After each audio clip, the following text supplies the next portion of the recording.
All right, we are live. Ladies, you guys ready? All right. Ready. Of course. All right. All right, let's do it.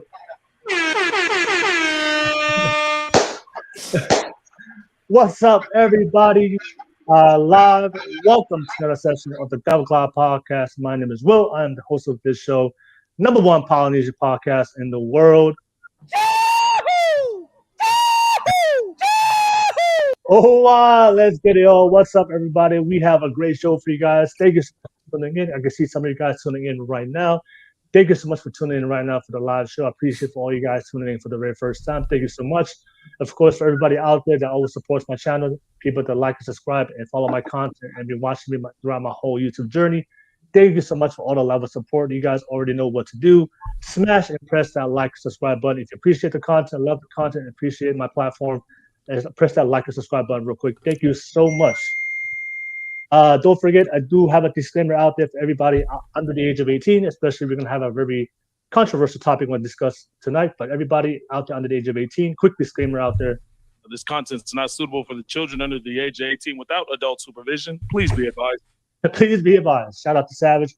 Do a quick disclaimer. Quick disclaimer everybody out under the age of 18. Don't forget, we do have the live chat, y'all. So let's definitely get the live chat going. Always appreciate your feedback. Everybody out there that always tune in every weekly to my shows and always dropping their feedback, their opinions, and perspectives in the live chat. Always appreciate you guys. So let's definitely get that live chat popping. Drop a comment real quick. Press that like and subscribe button and let me know where you guys tune in very from.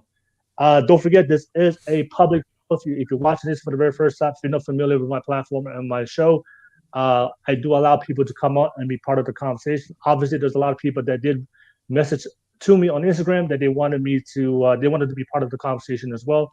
So if you want to be part of the conversation, I'm going to post the public link on the live chat, and it's going to be on YouTube. So if you're watching this from Twitch, if you're watching this from Facebook, you have to come to YouTube, go to the live chat. I'm going to pin it to the top of the screen, and you'll be able to see the public link.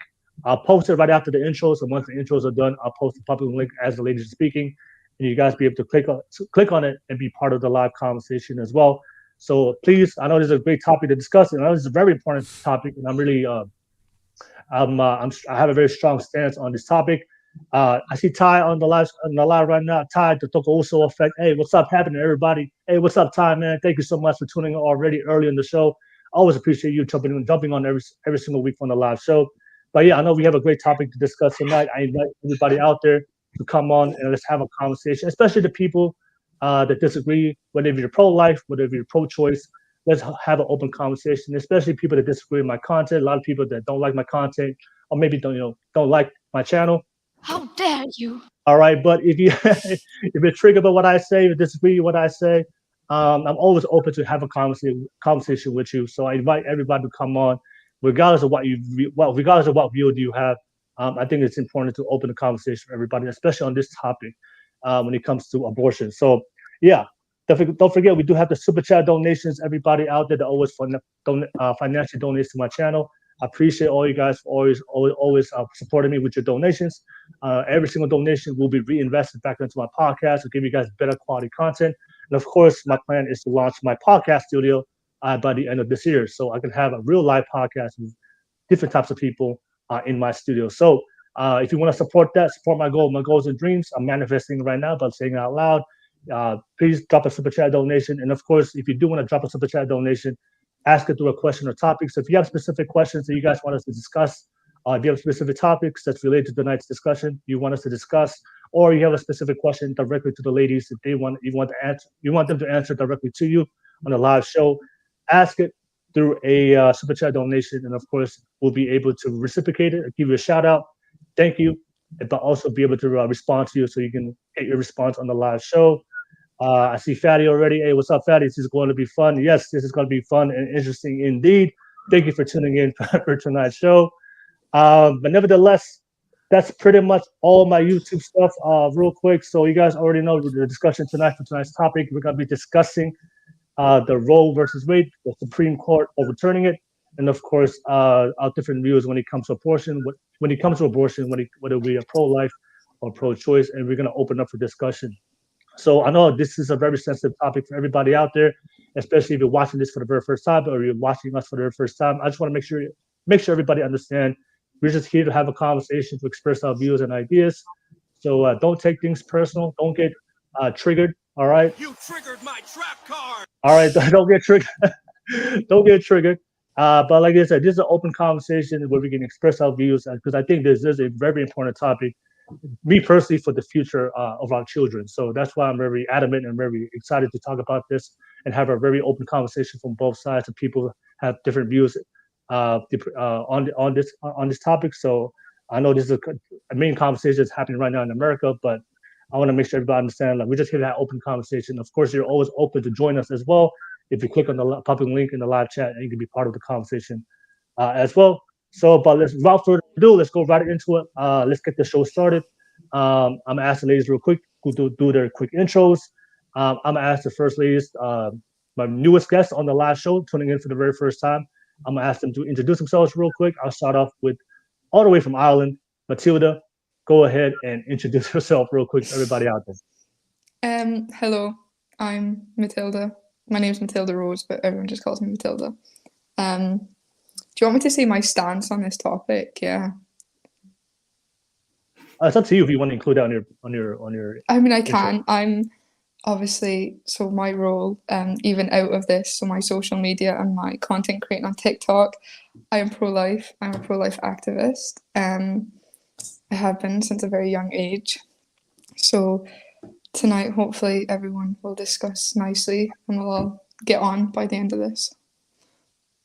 That's me. All right. No worries. Thank you so much, Matilda, all the way from Ireland. Tuning all the way from Ireland. I appreciate you. Thank you so much. I'm going to pass it to our newest guest, first time on the live show. Alana, go ahead and introduce yourself real quick. Hi, everyone. I'm Alana. I'm from San Diego. I'm the current Miss Pacific Islander of San Diego. And I have my own podcast called Sincerely Alana, where we talk about actually very similar topics. So I'm excited to be here. Thank you for having me. And I am pro-choice. All right, no worries. All right, thank you so much, Alana. And I'll definitely drop the links to her podcast and her social media platforms. Please support her as well and her podcast as well. But thank you, Alana, for tuning in and joining us on tonight's discussion. Appreciate you, ladies, tuning in for the very first time. Let me pass it on to very familiar faces of our other guests that you guys probably know already. I'll pass it to Alisi. Alisi, go ahead and introduce yourself real quick. Hi, I'm Alisi from New Zealand, and where I stand at this is, what is pro-life and pro-choice? So pro-life is you're against abortion, pro-choice, you're for abortion. Pro-choice. I'm gonna say in the middle. I'm not really either side. Sorry, guys. I'm in the middle. I'll decide that when we go along with the conversation. Don't worry, no worries. No worries, Alisi. By the end of tonight's conversation, you're gonna pick a side. No worries, Alisi. Thank you so much for tuning in all the way from New Zealand. I appreciate you, Alisi. Thank you for taking the time, and always I appreciate you having you on tonight's show. I'm gonna pass it on to Rose. Rose, go ahead and introduce yourself real quick. Hello, beautiful ladies. I am Rose Santaborganti. I have a podcast. It's called Hungry Samoans, and I am here in Las Vegas, Nevada. I'm pro-choice as well. All right, no worries. Thank you so much, Rose. And don't forget, Rose also has a podcast as well, Hungry Samoan. So I'll definitely drop her links below. Also, definitely support her also with their platform and podcast as well. Thank you so much, Rose, for always taking the time to be on tonight's show. And last but not least, Trigger Lady herself,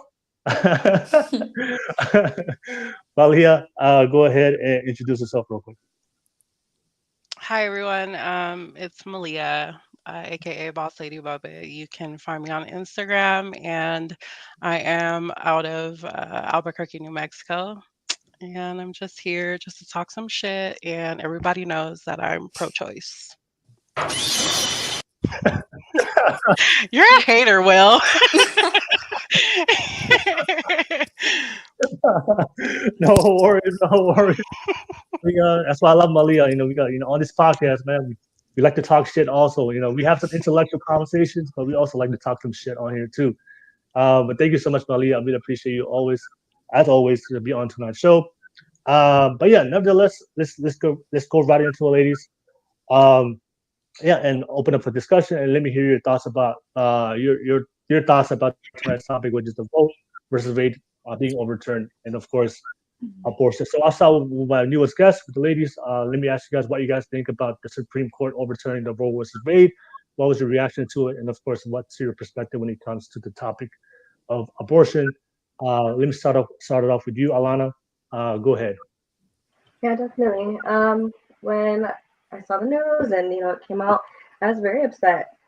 Um, I'm pro-choice all the way. I think we have to have bodily autonomy. We have autonomy for people to give consent about donating their organs after they've died. So why, if women are put into a tough situation where they could medically um, need an abortion, or if they were raped, there are just so many different situations that I think are not being taken into consideration when talking about banning abortion. Um, so that's short and sweet, kind of where I'm gonna start it. All right, no worries. All right, thank you, Alana. Thank you so much for sharing your piece. I'm gonna pass it on to Matilda. Matilda, go ahead. What's your thoughts? Your reaction to the Supreme Court overturning Roe versus Wade, and of course, what's your thoughts when it comes to abortions? Go ahead, Matilda. It's obviously quite the contrary from Alana. When I seen the news, I was very pleased. For me and my friends and the people I do content with, it's something that we've hoped for a very long time. I do not agree with abortion. I do not think it's a human right, as they like to call it. I do not think I have the right over anyone else's body. It's obviously a subject that can be very controversial with cases of rape, I know, and incest is one that people like to throw out there quite a lot. But I feel like when we say that, we're saying that for a woman to have a right to her body, it has to be invaded first. So it's quite contradictory. But obviously I'm pro-life, yes, so I was very happy when I seen that Roe versus Wade could be overturned. All right, no worries. Thank you, Matilda. Appreciate that. Thank you for sharing. I'm gonna pass it on to Alisi. Alisi, what's your thoughts about Roe versus Wade being overturned, and then and of course, I know you said you were in the middle. Obviously, I think you have you see things from both sides. I'm interested to hear where you stand in the middle, because you see things from both sides. You haven't picked a side yet. Go ahead. So I don't know much about the whole Roe versus Wade. I haven't really seen much of it over here. Well, I really haven't. But with the whole abortion thing, I do agree. Well, in some circumstances, I do agree that abortion is necessary. So if you're a victim of rape, or if you've been pregnant by, like, say, many cases where a young girl has been impregnated by her dad or something like that, and then in those cases, yes, but I don't agree with abortion at all. So what does that make me? In the middle still? I think it sounds like you're pro-life. Okay. Let's go. Sorry, guys. No worries, no worries. All right, no worries. All right, thank you, Alisi. Thank you for sharing. I'm gonna pass it on to Rose. Rose, what do you think? So I'm pro-life. I believe that kids should never be killed, no matter what. They should be given a chance. And the fact that overturned Roe versus Wade, I haven't been paying attention to any news, so hearing that now, it's very, to me, I'm happy about it. I'm really happy about it. There's too many kids that are dying. There's 73 million abortions a year. If that gets overturned, all these babies are going to have a chance to have a life. So that's my thought on it. All right, thank you, Rose. I appreciate that. And I'm gonna pass it on to Malia. Malia, what's your thoughts on Roe versus Wade, and your thoughts on abortion? Okay. So Alisi, to answer your question, the Roe versus Wade. So Roe is Norma McCorvey. That's who her real name is. So she lied, and she said she was gang raped by a group of Black men at a carnival. And they put it out in the media, which created this lie that Black men raped this white woman. And now she needs an abortion, and then boom, abortions are legal. And 15 years later, she admitted that she lied. So, first and foremost, I believe that the only reasons why abortion was ever legal in this country is because of the fact that a white woman screamed she got raped and she's pregnant and now she needs to abort it. I honestly feel that if it was a colored person, it would have been different. It would have been a different story or a different outcome. As for abortions, a little history behind abortions. I don't know if you guys ever heard of Margaret Sanger, but her, as well as the Nazis, they believed in eugenics. And eugenicists worldwide believe that they could perfect human beings and eliminate so-called social ills through genetics and heredity. So basically, they used racism to prove that another race was inferior. So she's one of the co-founders of Planned Parenthood, and she actually sent a letter to a Dr. Gamble. And in this letter, they were discussing some of the strategies that they can use to eliminate Black people. She talks about not letting anyone know that they're trying to exterminate Black people, and to train ministers to straighten out the Blacks that rebelled against their ideals. So as far as like abortions, I honestly feel like they were only made legal because white women went through the sexual revolution and wanted to experiment without having Black kids or without the penalty of having kids in general. Um, and studies show that white women do get or they get the most abortions out of any other race. And I don't know if you guys have done your studies, but the uh, uh, the white births or the white birth rate is going down, and so I feel like this is their way of stopping that, or stopping the white births from decreasing and stopping abortion. So I feel like this isn't a fight for colored people. I honestly feel like they're trying to stop white women from having abortions, and that's how I feel about this topic. Okay, no worries, no worries. All right, and then of course, Mali, you're pro-choice, right? Yes, at the end of the day, I feel like abortion is healthcare, and I feel like it should be available to any woman. And I feel like if it does become illegal, it's going to go back to how they did it before in the past. It's going to be back alley abortion. So I feel like it should stay legal. That way, women have a safe and safe environment, or safe procedures done. Okay, all right, no worries. Appreciate that. Thank you. Thank you for sharing that, Malia. So I do want to open up. I see some people joining on for the live chat. Aloha said only 1% of abortions are the result of rape. 0.5% are the result of incest. Thank you so much, Aloha, for sharing your opinion on that. And of course, Run It Up said interesting. Thank you. Run It Up. I haven't seen you in a long time, so thank you so much for running up back on here on the podcast.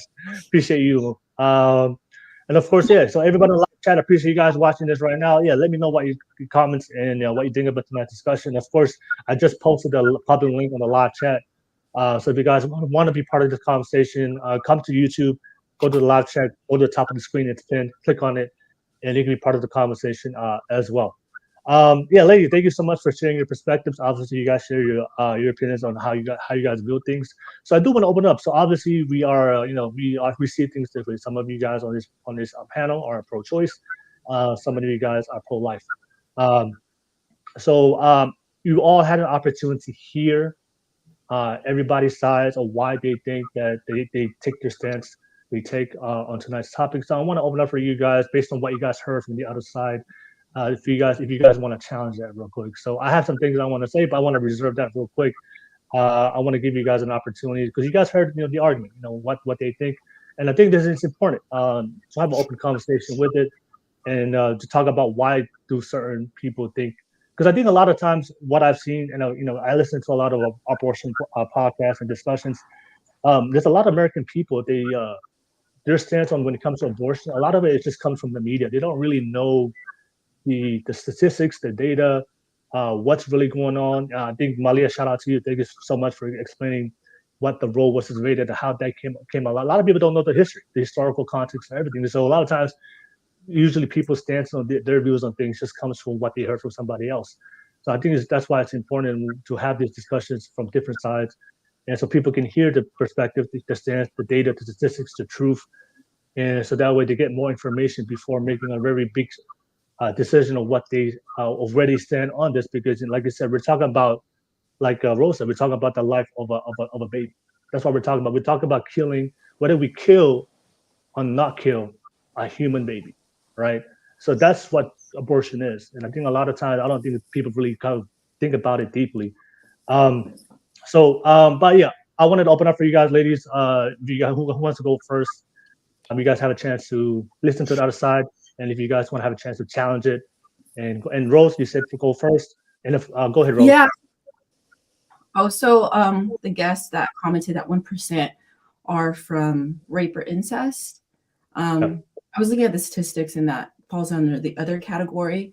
The majority of abortions are actually it's about 40% are because of financial reasons. So abortions are because in financial reasons, because it's inconvenient. And then if you look at it, 60 to 70% are already parents. So I mean, looking at those statistics, it's basically parents who are already finding it too tough to have a baby that they already have. They don't want another baby. So then they kill that baby. Instead of killing the baby, they should just prevent the pregnancy by birth control. That fixes the problem right there, prevents abortions from happening. So there's so many variables that take place that come into play in a situation like this. But I think the biggest thing is that people don't see unborn babies as humans. They see them as something else. But if a person were to actually have that baby in front of them, how many people would be able to actually go and stab it or kill it or whatever? It's very, very difficult when you don't have it in front of you and you don't see it as a real life person. So yeah. Anyone want to say? No worries. Hey, Rose. And I would add one more statistic. I think I read online, and this came from a liberal website, not a conservative website, from a liberal website. They said that abortions due to rape and incest is like less than 1%. So 99% of abortions comes from consensual sex. Yeah. So it's not from forced sexual assault. It's not from incest. So for me, from my stance, is like, why are we gonna make a policy that only has less than 1% of people when the majority is having consensual sex? And if you have consensual sex, there's other methods that you can do. You can do birth control. You can be celibate, or you can, like I said, give it up for adoption. Yes. Right? But why kill a human being, a child? So many babies that could be brought up from good families. And then if you look at the statistics, most of the abortions are from the ages between 20 and 30 years old. So a lot of young women are having these abortions, and 40% are taking pills for abortions. When you're in your 20s and you're thinking, oh, I'm pregnant, it's okay if I'm pregnant, I'll just take a pill and it'll kill the baby. They're not seeing the baby as a real life person. And taking a pill is a very easy thing to take. If you're you're in your early stages, okay, I'll take a pill. It's easy. As opposed to going and actually having a medical surgery when it's later in the pregnancy. So that's another thing to bring up, is that 20 to 30-year-old women are the majority of women having abortions. Yeah. All right. No worries. Thank you so much, Rose. Malia, I know you wanted to respond. I'll pass it on to you, Malia. Malia, go ahead. I just wanted to respond to what Rose was saying about, having all these unborn babies killed or whatever, and, put them up for adoption. But then we also have like a huge crisis with kids who are in the foster care system, who do need homes, who don't have a home to go to, that we also need to take accountable as well. So sometimes I personally think like sometimes it's not always the best idea to have kids, especially when a lot of unfit people do have kids instead of, take care of the issue at hand. And as far as like murder, I don't know, like me personally, like, don't come for me or come for me. I don't give a fuck. But me personally, I wouldn't abort past 4 months. Like to me, I think past 4 months is pushing it, but other people might think that 4 months is pushing it as well. But there are some women who sometimes they don't even know that they're pregnant and they find out at a later time, and they're stuck in a situation where they know for sure, like, I can't, my body can't handle this pregnancy, or, something that just puts them in a situation where they can't go through with the pregnancy. And I think in those situations, that's why we need to have that availability for women to abort. All right, no worries, no worries. I appreciate that, Malia. Thank you for sharing that. Matilda, yeah, I know you wanted to Yeah. respond. Matilda. I know I cut out for like 2 seconds. I don't even know what happened. But to respond to you, I say your name Malia, isn't it? I don't want to ruin it. I think it's Malia. It's Malia. Oh, Malia, I apologize. Malia. With the foster care thing, I know in America right now, statistics that were shown a few weeks ago shows that it's 2 million people, like families who are waiting to adopt. And with children being in foster care, between the statistic was, I think it was 55 and 75% were children over the age of 9 that had been put in because their homes had become an unsafe environment for them. So obviously we all know that trying to adopt a child, like a teen, is very difficult, even a young adolescent. But then again, I wouldn't go over to a child in foster care and say, you should have been aborted. You're taking up a room in this house. You don't have the right to life. I don't agree with that. And secondly, with the 20-week mark, obviously where I live, abortion is allowed up to 24 weeks in the north of Ireland, I think it is. Correct me if I'm wrong. So it's allowed up to 24 weeks, but if you Google a photo of a 20-week baby, yeah, there was a baby born at 17 weeks a few weeks ago in England, and he was perfect. He was very little, obviously, and he was a bit weird colour, but the baby is now at home with his parents. So 20 weeks, I feel like people need to look at these images, even though they're very hard and distressing to look at, especially if someone's went through an abortion.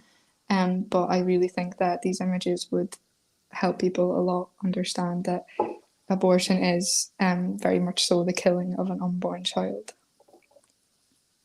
That's my say. All right, no worries. Right. Okay, yep. Go ahead, Rose, yeah, go ahead. I wanted to ask you if you knew the statistics for repeat abortion, because I know a lot of abortions are repeat abortions. Girl has one, she's not responsible, then she gets pregnant, has another, and it's a very common theme. I don't know statistics. Maybe you do, Matilda, or anyone on this panel, if you guys know. For abortions that are happening over, like from the same woman over and over again. Yeah, there was a statistic. Yeah, there was one on Students for Life. It was in the 40%. It was leaning into the 50%. It was more than half of women, I think it was. When they have one, they keep going back for them because they think, oh, it's cool. Okay. Yeah. Okay. All right. No worries. All right. Alisi and Alana, did you guys want to add on anything that was respond to anything anybody said on the discussion right now? I want to give you guys a chance.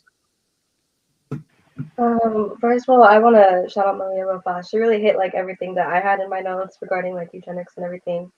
In response to Matilda and Rose, on this topic, like I understand both sides, and I think you guys have really good points, and especially women that go back time and time again.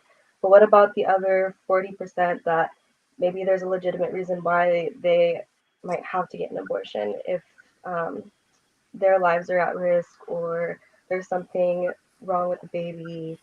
There's just other medical reasons that are involved.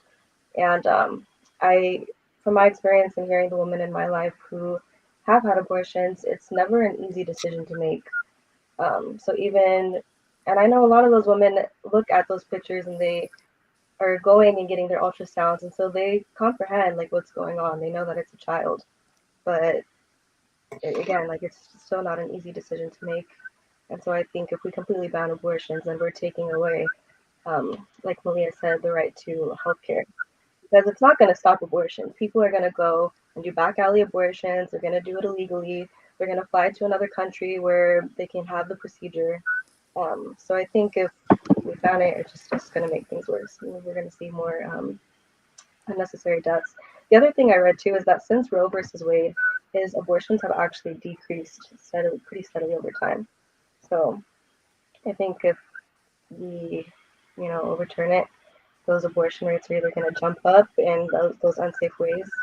But yeah, that's my response. Okay. No worries. Thank you, Alana. Yeah, but Alisi, did you want to add on to anything before I pass it on? I know Matilda and Rose want to respond, but I want to give you a chance real quick. No, I just wanted to say thank you to Malia for explaining the Roe versus Wade, because I didn't know anything about it until Will asked me to be on this podcast. But I agree with what Alana said and with what Malia said, and I can see what Matilda's saying as well, and Rose. Like, I get everyone's perspective. But like Malia and Alana said, I think abortion should be part of healthcare, because I think in New Zealand it is part of healthcare over here. So if they want it done, and like Alana said, I have friends as well that have gone and had abortions, and again, it wasn't an easy decision for them to make either.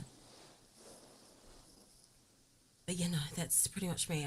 I'm just listening right now and gathering everything. New Zealand, I have to say, I heard New Zealand has one of the best healthcare systems out there, and I see like people moving back from the States because of the healthcare out there. So it is pretty All right. good. I'll have to say that. Hey, no worries, no worries. Yeah, I'm up. I know Matilda, you wanted to respond. Go ahead. Yes. So with the whole, I'm not gonna lie, because I'm sleep deprived, I have forgot what we're talking about when Alana spoke. But I remember something was mentioned. I'm going back to, I think it was in the beginning, the bodily autonomy thing. I completely agree. We all have a right to our own body. I have to decide whether I give my kidney to my mother if she needed it. I have to decide these things. But bodily autonomy falls under my DNA, falls under my organs. It falls under everything my body possesses. I could live without my uterus. I could not live without all these organs that I need. That you need them to function. So what I'm saying is, if I can live without my uterus, then the point of the uterus in general is to carry a child, okay? So when bodily autonomy reaches your uterus or whatever, when a baby is conceived, that baby officially has its own self. It's its own person, whether it's a zygote, whether it's an embryo, whether it's a fetus, whether it's all stages of life. I'm a teenager. You're older, we will say. So therefore, it's all a stage of life. So if someone killed me right now because I have less years than, I don't know, Will, it doesn't make it right. And even if we ban abortion, which I get what you're saying, abortion will still happen. Murder is illegal. Stealing is illegal. These things are illegal, but they still happen. We could ban everything in the world. Oh, I just almost knocked over my coffee. We could ban crossing the road. People are still going to do it. So it doesn't matter, even if we do ban this, which obviously I think me and Rose are on the same page. If abortion was banned, we would be happy, but we know it will still happen. And that's why there's so much help for women who go through with pregnancies. I know a lot of people, one of my good friends, Eden, she runs Abortion Resistance, and she has a lot of people in her zone and myself that work in places that after a child's been born, there's houses, there's funds. So I really think to kill a child because you don't have the money to put clothes on his back or whatever reason, I really do not think is acceptable. And we shouldn't be teaching our future children or my future children, if with the help of God I get given them, that this is the way that we should go about being women. We're all meant to support each other. And if we want women rights, then we need to start them in the womb. We can't just pick and choose when we want them. So. Thank you, Matilda. And I'll just add on real quick to what Matilda said, and I'll pass it on to Rose. And I know Alana said, if we ban abortion, people are still going to do it. Of course, just like Matilda said, people are still going to do it. But here's a statistic that was very concerning to me. Ever since they made it illegal for abortion, 60 million babies have been killed since that time. And if we can ban abortion, if we bring that number from 60 million to say what, 1 million or 5 million, even though there's still going to be illegal abortions, but for me, that's millions of babies saved because now it's illegal. if we allow like 60 million, like that's more than some countries out there in the world. Talking about future babies that could be alive right now, making a difference and having a great life and adding value to society. So I think, yeah, of course, there's always going to be, obviously, there's always going to be people that's going to do it behind closed doors and back alleys. But if we can bring that 60 million down, I think it's necessary. But 60 million, for me, that's a big number. Yeah, but let me pass it on to Rose. I know you had something to say. Yeah, I was gonna just respond to Alana when you say health related. I looked at the statistics. Only 12% of abortions are health related, but we don't know when they say health related. It's such a broad category. We don't know if it's life threatening or if it's just maybe complications. So it's very they haven't. I don't know the exact breakdown of that, but I do know that it's about 12% according to what I've researched. And then if you really look at like Planned Parenthood, most of the money they make, in fact, probably almost all the money they make is from abortions. Abortions are expensive. My sister had an abortion. She went through Planned Parenthood and she told me it was like, I think over $600 or something for the abortion. And she obviously made her partner pay for that. But when it comes down to it, they don't care about the women. They just care about the money. It's all about making money. Abortion is just a really big business. Any big corporation doesn't look at people as people. They look at people as profit. And so I just wanted to point that out. All right, no worries. Thank you, Rose. I'm going to pass it on to you, Malia. Malia, I know you want to respond. Go ahead. I just wanted to respond what you said as far as like the 68 million. Our planet is already overcrowded, so I don't think that 60 million matters. Okay, the people here are already trash, so I'm just kidding. But anyways, I just had to throw that out there. All right, no worries. But here's the thing, Malia, I would say that the people that are alive right now, they were given a choice. Right? That's the thing. Like these kids had no choice to decide whether they want to live or not. That's the thing. Like if we had everybody that's alive right now, we all had a choice. Right? Is it fair? Is it fair to say that we don't need those kids? Did we have a choice or did our parents just bring us in this world without asking us? I'm just saying. But you grew up, you had an opportunity, right? You get to live. And you had an opportunity to make your own life and make your own choices, but those kids didn't even have that opportunity. So is that fair to say that we don't need them? But if you were given that opportunity, would you be here today? I think that was just their fate. I think that's just fate. That just right. No worries. All right. Anybody else? Oh, anybody else want to add on to it? Go ahead, Alana. Oh. Go ahead, Alana. In response to there being support for women who do want to decide not to have an abortion, I think that's extremely overestimated in America. I think, at least here in the area where I've grown up, and I know across America in general, there's not as much support as there's thought to be. I know several women right now who are pregnant and decided not to have an abortion who are living in their car and they can't get support. They can't stay in certain shelters because there are requirements or because they're overcrowded.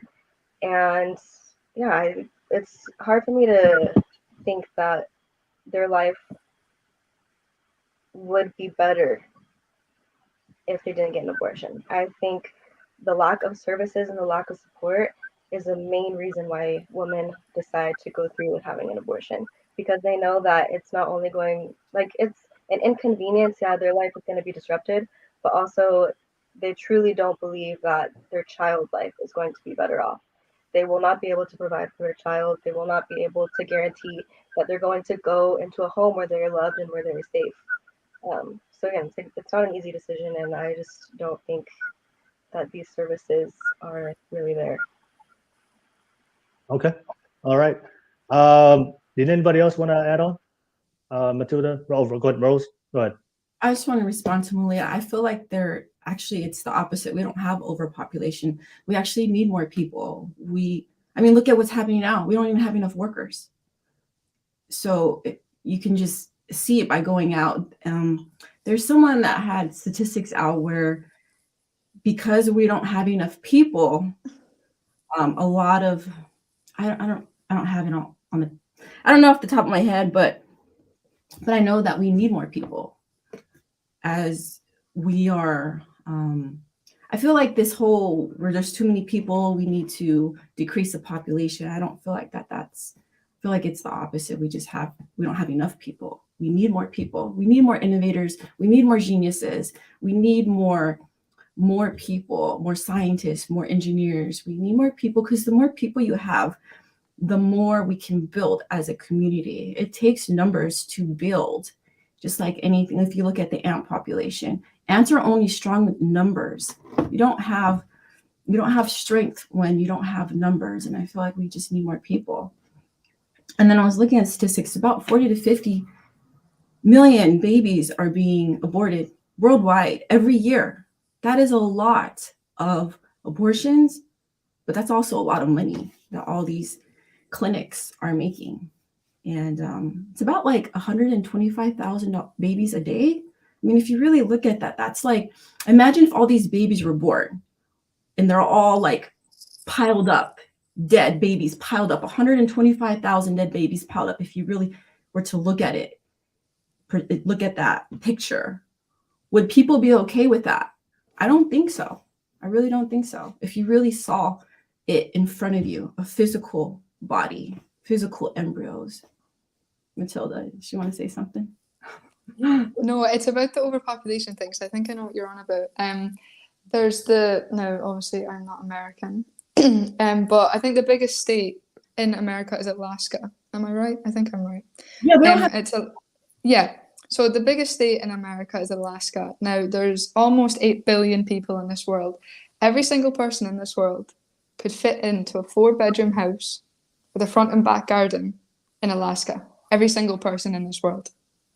And that does not mean the world is overpopulated. If that is one state in America, compared to how many places there are in the world, we need more people. And if they're like, but there's people starving of hunger, that's the government. That's not the world. Like Africa, people always use that example. They're not getting enough food. They're not getting enough supplies.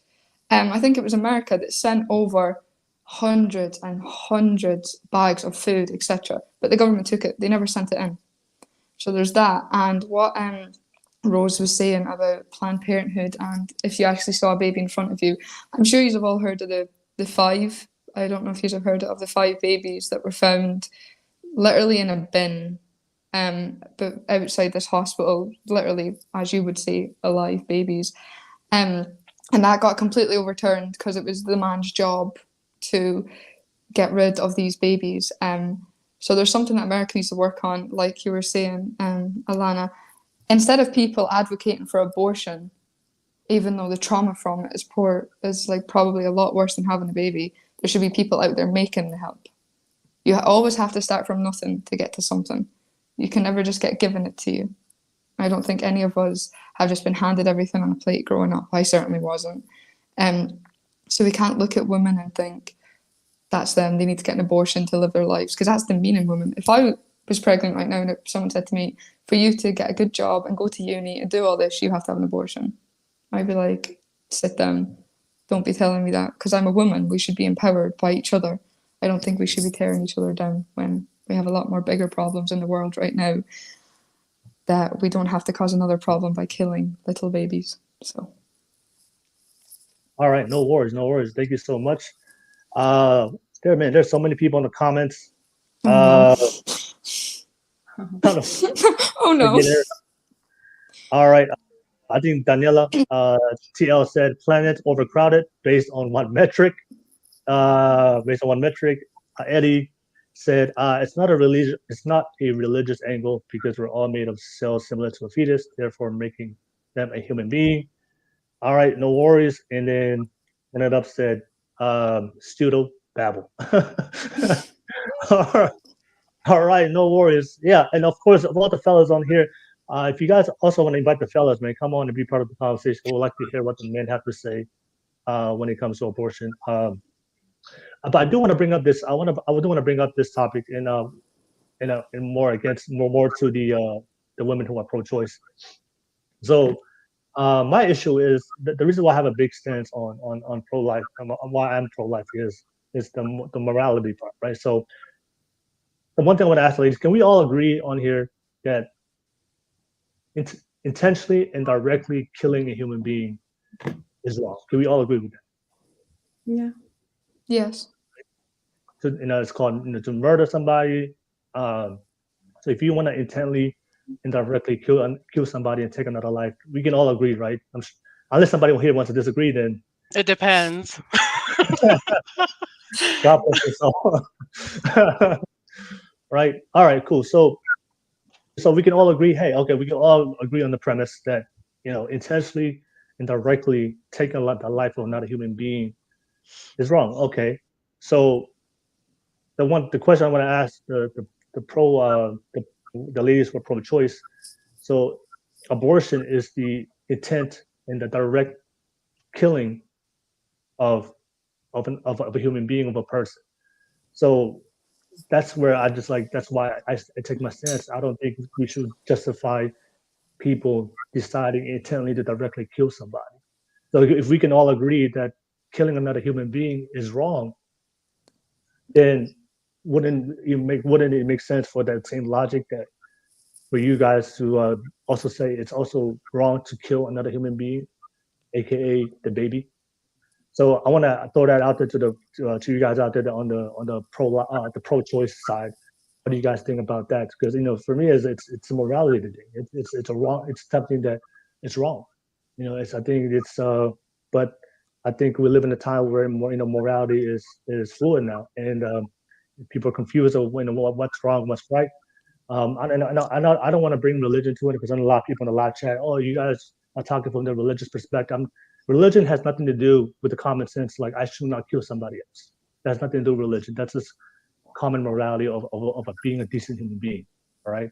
So, but I wanted to ask you guys on who are pro-choice. What do you guys think about that? Like, what's your thoughts about the moral aspect of it? Because like I said, that's what abortion is killing a human being.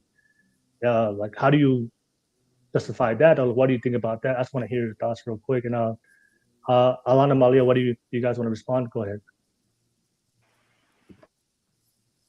How I look at it is it's the survival of the fittest. I think in some, yeah, it's morally wrong, but I think in some instances, it has to be done. I'm not saying I don't support women being reckless and going out there getting pregnant, you know, and just aborting, being, irresponsible. I'm supporting abortions as far as on more of a medical side, or, just women who are just stuck and who have no other choice. That's where I support abortions. But as far as killing fetuses, I don't know. I don't personally count that as a human being, but to me, it's just the survival of the fittest. And I know some people don't like that, but it is what it is. Okay. All right. Thank you, Malia. Alana, go ahead. Yeah, I mean, I don't disagree with you. I think it's wrong to take a life. Me personally, I don't think I would get an abortion, but that's my choice. And like Malia said, I'm coming from the side of those who might not have a choice, or they have to make a choice between their fetus's life, who is only a couple cells small and might be caught in her fallopian tube, and her life. So it's like I said, you're not wrong, and I think we're not coming from it in a religious standpoint. I can come from a cultural standpoint and talk about Polynesian culture and Hawaiian culture and how abortions were allowed. We had access to abortions for many different reasons that I can talk about if you want to. But I think to take away a woman's choice of what is best for possibly her life, her body, I think that's wrong. Okay. No worries. Thank you. Matilda, I know you wanted to respond. Go ahead. Yeah. So there's a difference between a baby being stuck in the fallopian tube and a mother getting an abortion because she cannot financially fund for it. If a baby is stuck in the fallopian tube, 99.999%, that baby is not going to survive out of the uterus. So that's actually what pro-lifers, I can't remember the word for it right now, but it's a type of law that we have for ourselves. You could say, maybe Rose knows it, but it's like, it's not abortion. It's like when people say, oh, a miscarriage is the exact same as an abortion. A miscarriage is obviously something that happens naturally. The baby will pass away naturally. But if a baby does get stuck in the fallopian tube, they are not going to survive. Like, it's a very, very, very slim chance. It's like 0.1% chance that baby will survive. And that's what I'm trying to, it's really annoying me. I can't remember the law for it, but it's the something law we have that's saying that if that happens, then the baby is being removed. The baby is not being aborted, it is being removed. There's a very big difference between fallopian tube, mum can't pay for the child. So it was just to say that, and it's science as well. But I know how everyone feels about denying that lately. So. Okay, all right, no worries. Thank you, Matilda. Rose, did you have something to say? Yeah, as far as like women not having any other choice, I don't know what the statistics are, but I know that there are women that have abortions that have more complications. Some women die from abortions. So there's also a lot of health risks with abortions, depending on the time that you have it and all of those variables. And I wanted to ask you women if any of you guys have had an abortion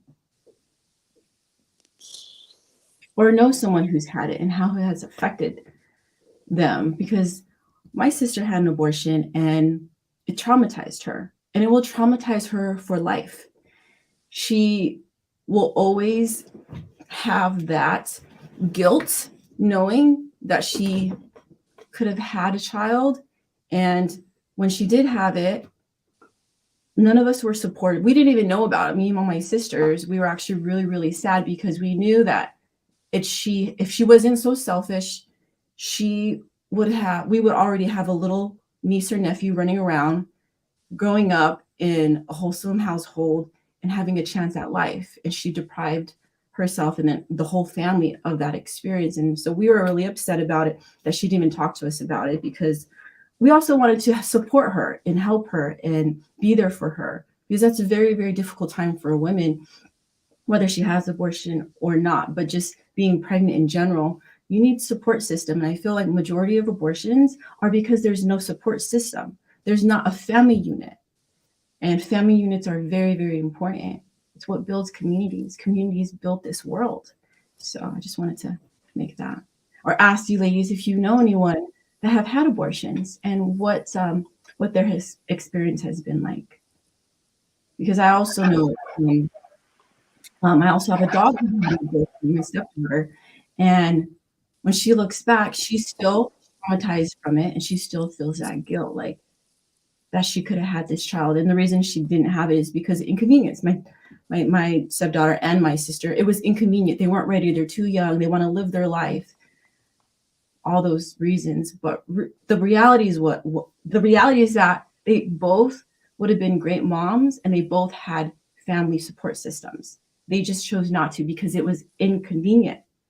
So, and that's the majority of abortions. It's inconvenient. It's my body, my life. I have a job, I have school, whatnot. But yet you're not responsible enough to prevent your abortion by just using birth control or abstinence. So it's a choice. It's a choice that people make to have the child, and it's a choice that they make to kill the child. And I don't think that's ever right, and that we should be able to do something like that, how to kill an actual child. I know, Malia, you said that you don't believe a fetus is a human. Well, fetuses turn, you were a fetus. It's a stage of life. Yeah. We're all humans, so it's kind of contradictory.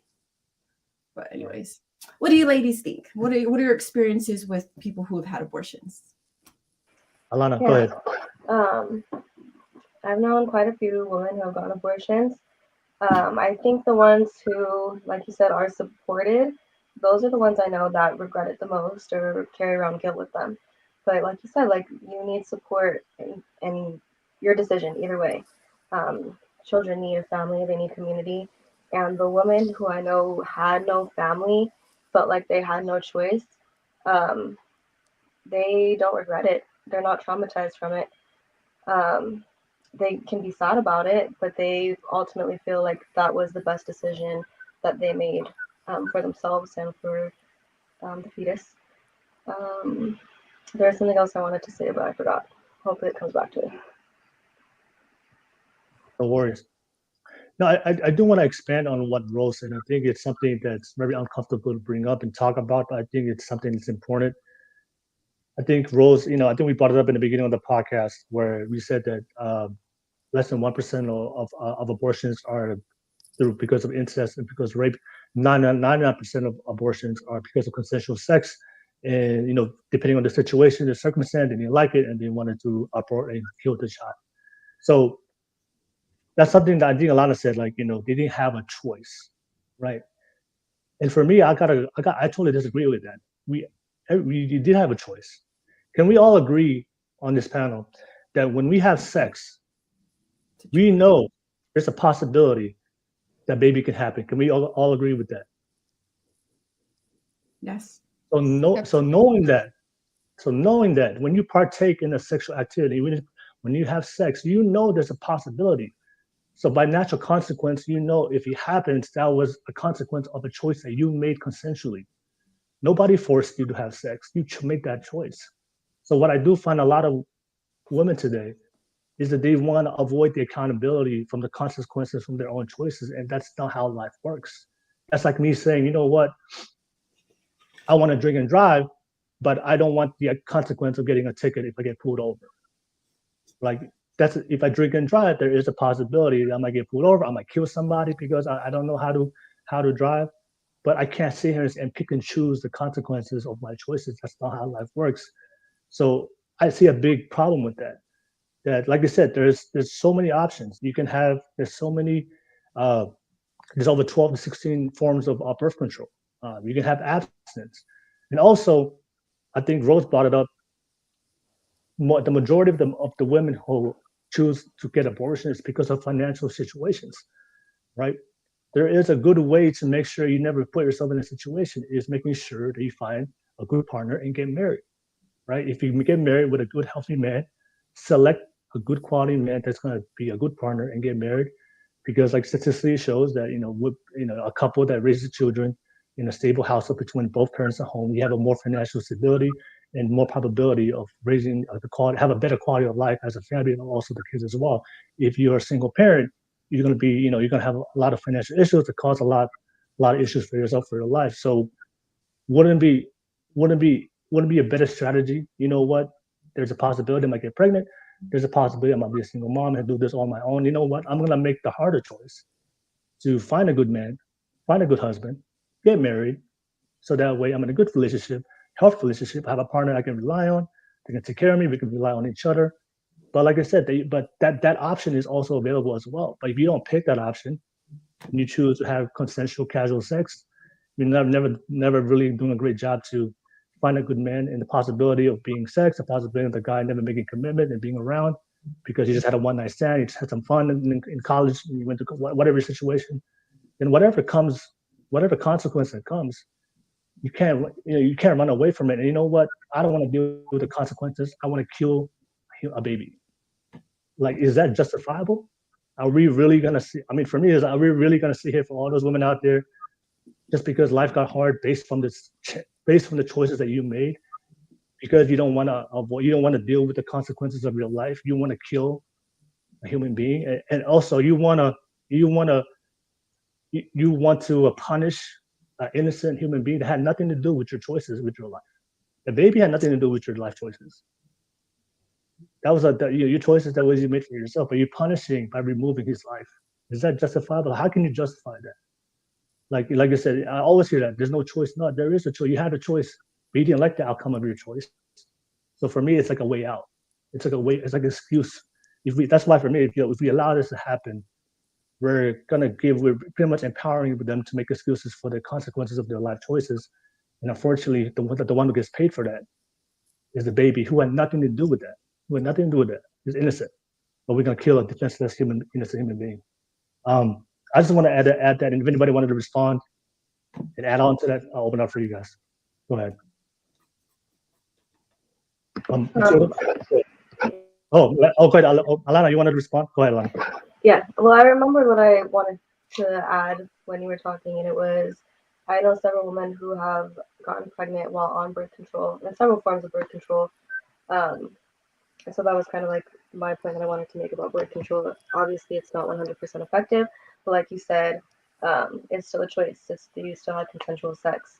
I think one of the arguments that I hear a lot about, on your train of thought, was that there are one-night stands, and there are men that they're not good men. They don't want to handle the consequences, so then those consequences fall back on the woman. It's not something I agree with, but it's something that I hear a lot in arguments. So I just wanted to bring that point up. I'll pass it to Matilda. She wants to talk. Thank you, Alana. Thank you. Sure, Alana, go ahead. Matilda. Yeah, with the whole, we were talking about contraceptive. When you have, obviously, they say that saying, pro-choicers love to throw sayings at us like, oh, you're calling women murderers, or you're saying consent to sex is consent to pregnancy. Even if you want to deny it, having sex is obviously consenting. Even, I guess you're not saying openly, oh my gosh, I'm here, I want to get pregnant right now, but you always know. It's like, if you see a van coming and you step out, even if you think you're going to cross the road, there's still a very high chance that van's going to come and go and hit you. So either way, if we look at it like, if a man and woman are in that place and the woman could be on the pill, if he chooses to put a condom on, whatever he uses, even on the back of condom things, it's always like, it's 99.8%. There's always a chance. So like Will was saying, obviously I think I'm obviously Christian. If you look at my Instagram or TikTok, you'll find that out. I'm basically hitting you in the face with it. But I'm not going to sit here. I can't judge anyone for having sex because I'm obviously not the purest girl that there'll be in the world. I never came to my faith. I never came to my views until like a year ago. So I guess when you do consent to sex, I always had to know in my head, and I found this out the hard way when I got pregnancy scare. Shit, what have I done? Like the fear, I understand why women get fear. The fear inside me was, I was absolutely dying. I had everyone on the phone like, help me, I'm scared, and thank God I wasn't pregnant. But in that moment, I was like, I thought I'd done everything to not let that happen. Like I thought I'd done all the precautions. I tracked my flow. I made sure he was kitted up, whatever you want to call it.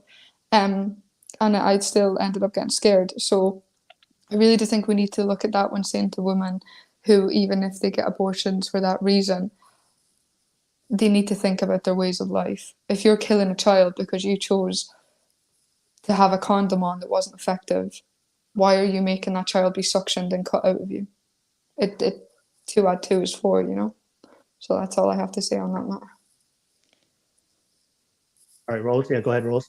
I just wanted to respond to you, Will, when you were talking about how the majority about marriages. And I actually have the statistics in front of me that 60% to 70%, when we were talking earlier, are from parents. So women who already have a child are having these abortions, mostly for financial reasons.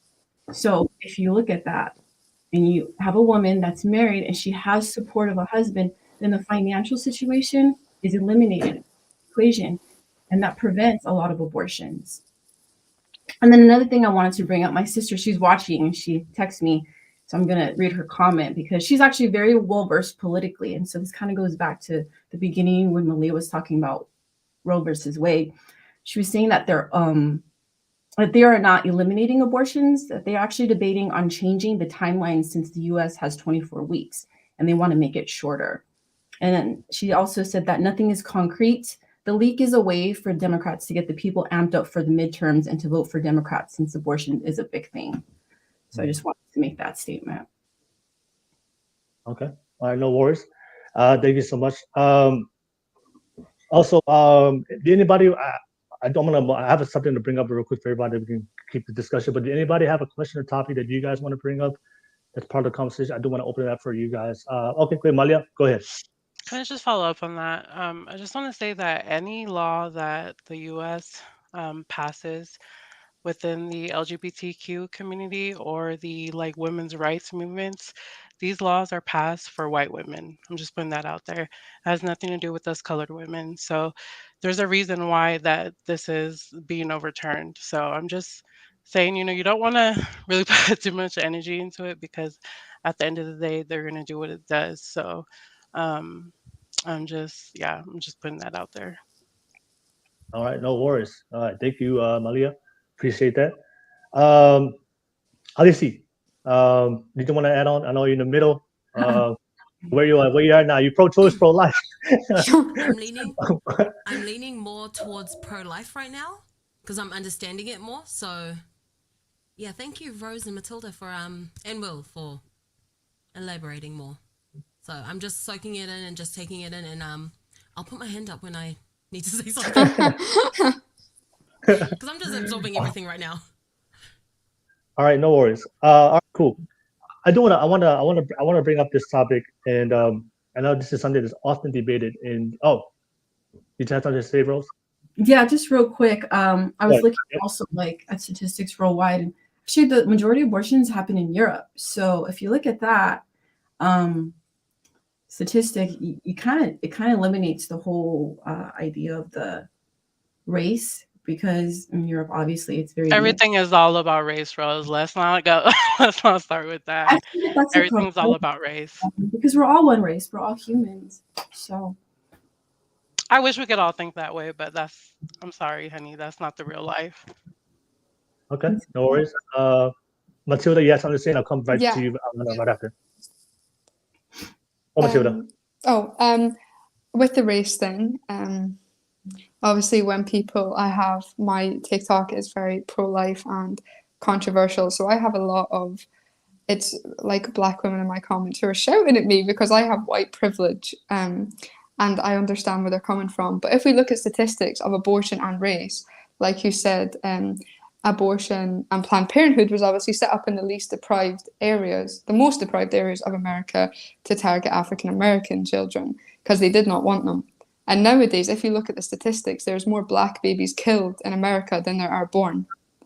So if we're saying that abortion is a good thing, and I say this to anyone that supports Planned Parenthood, you're supporting racism. It was set up for a racist cause, and it still to this day may not be targeting just black children now, and it maybe have a wide spread. But to me, frankly, I couldn't care if you were pink. I don't care what color you are. That has nothing to do with your life. You, like Rose said, you're a human being. The race we have right now is human. I don't look at anyone here with any different admiration because of your colored skin, and I think that goes for everyone here and in the comments. I wouldn't do that because I guess you could say I'm sane in some senses. So I guess with the abortion aspect of color and of race, it's very controversial considering the fact, if we look at black African American statistics, abortions with blacks are like here and white is like here. And I know that's awful, and I'm not saying that they should both be similar because obviously we're fighting for abortion to not happen. But if we're supporting a cause that's aim, I don't care if it was 20 years ago or 40 years ago or 1,000 years ago. I believe in someone that lived 2,000 years ago. So it's like, it doesn't matter about the race aspect of it. If we're fighting for a cause which yous are pro-choice to have abortion, yous need to know it's targeting a race. It is targeting, so the aim is to bring it down. So white privilege goes up. And I don't want that. I hate getting called this person in my comments, oh, you have white privilege, blah, blah, blah, blah. You know? So Well, every white person like that. has white privilege. So that's what I'm going to say about that. As far as statistics, there's statistics for every truth out there. There's statistics to everything. So your statistics that you see, there's more black abortions. The ones that I see, it says there's more white abortions. And so I'm getting mine from the Planned Parenthood website. So Of I'm course. going, yeah. So I'm Of course going they at would what, have that. yeah, exactly. Of course they're gonna have that So on there. I'm Okay. going, yeah, I'm going with what this, this place was set up for. I'm going off their Okay. statistics because they're, if women can trust them to get abortions with them, then we should be able to trust their facts. You know what I mean? Well, they are the ones that created it through Yeah. racism. So So yeah, of there course. you go. Let's believe their At least we statistics. agree on that. Yeah, good. All right. Yeah, thank you for sharing that, Matilda and Malia. Alana, go ahead. Yeah, I think all of us truly believe we are all one human race, but there's also a government and a system that was built on racism and systemic oppression. So it is important, I think, to look at race, to look at ethnicity. Going back to what I was saying earlier about having services and the lack of them, the lack of services are in predominantly ethnic minority communities. And I think the overturning of abortion laws also play into race because like in the 19th century, there were people who were anti-abortion due to the fear of declining birth rates among white American-born Protestant women. And I think Rose said the statistic earlier that most women that get abortions are white. Correct me if I'm wrong. I think that's what I heard. It was like 70% or something like that. And then also jumping back to what Malia brought up about eugenics, there were forced sterilization of people in mental institutions, people who would go to hospitals for care for they broke their leg or something, and then these were people of color, and they were sterilized without consent, without being told this was happening. So there is race in play with any laws related to body or bodily autonomy or abortion. So I really thank you Malia, for bringing up race and bringing that into the conversation. Thank you. Thank you for bringing that up. Oh, Rose, you wanted to add on? Go ahead. Yeah. So again, we're talking like Roe versus Wade is eliminated, but it's not. It's actually cutting down the term so that abortions are illegal if it's at a certain term. So the more growth the baby has, they want to be able to make it so that if the baby is, I believe, 24 weeks, that it's not going to, it cannot be aborted because it's grown to a certain stage. And as far as like racism goes, I don't feel like there's racism. I feel like there's classism, because when you look at where all the Planned Parenthood, where they put all of their clinics, they're putting it in poor communities. Just so happens that a lot of poor communities are Black. It's not the other way around. So that's just what I feel. It's all classism. There's no. All right. So, yeah, thank you for sharing that, Rose. I think I saw it of. I think it was like an article I read a long time ago. It was I think New York City. There's more Black kids that get aborted than that was born. it. I think it was New York City. It was New York City. So New York Yeah, City it right was. now. Yeah, more Black kids are being aborted than being born in New York City. If you look at that, they're all poor, because the biggest reason for abortion is because of financial reasons. Yeah. And if you look at, and it's just perfect business. It's like, where do they put all the McDonald's? They're going to put them in more of the poor neighborhoods, right? That's where you're going to see your check cashing places. You look at the businesses in poor areas, very, very different from rich areas. So they're always going to go wherever they're most profitable. They're most profitable with poor communities, just like the prison system. It's most profitable within the poor communities, and the poor communities are the colored communities. I would say this. I haven't looked it up. I wonder who gets to lose financially if this gets aborted. Like the Planned Parenthood, the pharmaceutical companies that make the drugs, make the birth control, make all these things. I wonder who has the biggest to lose, and see who they support, who's supporting this. I'm interested to hear it. I'm gonna have to do some research to see that, because I think there's a lot of people behind the scenes that we don't know about that have a financial incentive in probably pushing this law or against this law. But Matilda, you have something to add on? Yeah. It was just to do. I think it was. I wanted to ask a question for the pro-choice ladies. That's what I wanted to do. Go ahead. I'll open it up for you. Yeah. What are your opinions then on men getting to decide whether a woman, if he has had consensual sex with her, if he wants to keep the child but she does not. What is your opinions on that? Can I answer that? I think men should have a say on the abortion. I think if the woman decides to keep the baby and he doesn't want to, I think she should relieve him of all the financial need. I know a lot of women disagree with that, but I think if if it's your option as well, it's half of that alien in you is him. So I think he should only have the right to have a say in it. So that's my stand on it. That's what I'm talking about, Malia. That's what I'm talking about. I'm just saying, I think that's only fair. Like, to be really honest, I think that's only fair. Like, if you want to keep the baby, I think you should take 100% responsibility. And, you know, What if I he mean, doesn't? if he doesn't want to keep it, then I Okay. think you should take the financial responsibility if you decide to keep it. Good answer. I agree with that. If your partner wants to have a baby, you shouldn't deny them of that. I think women should inform the partner the second they find out that they're pregnant.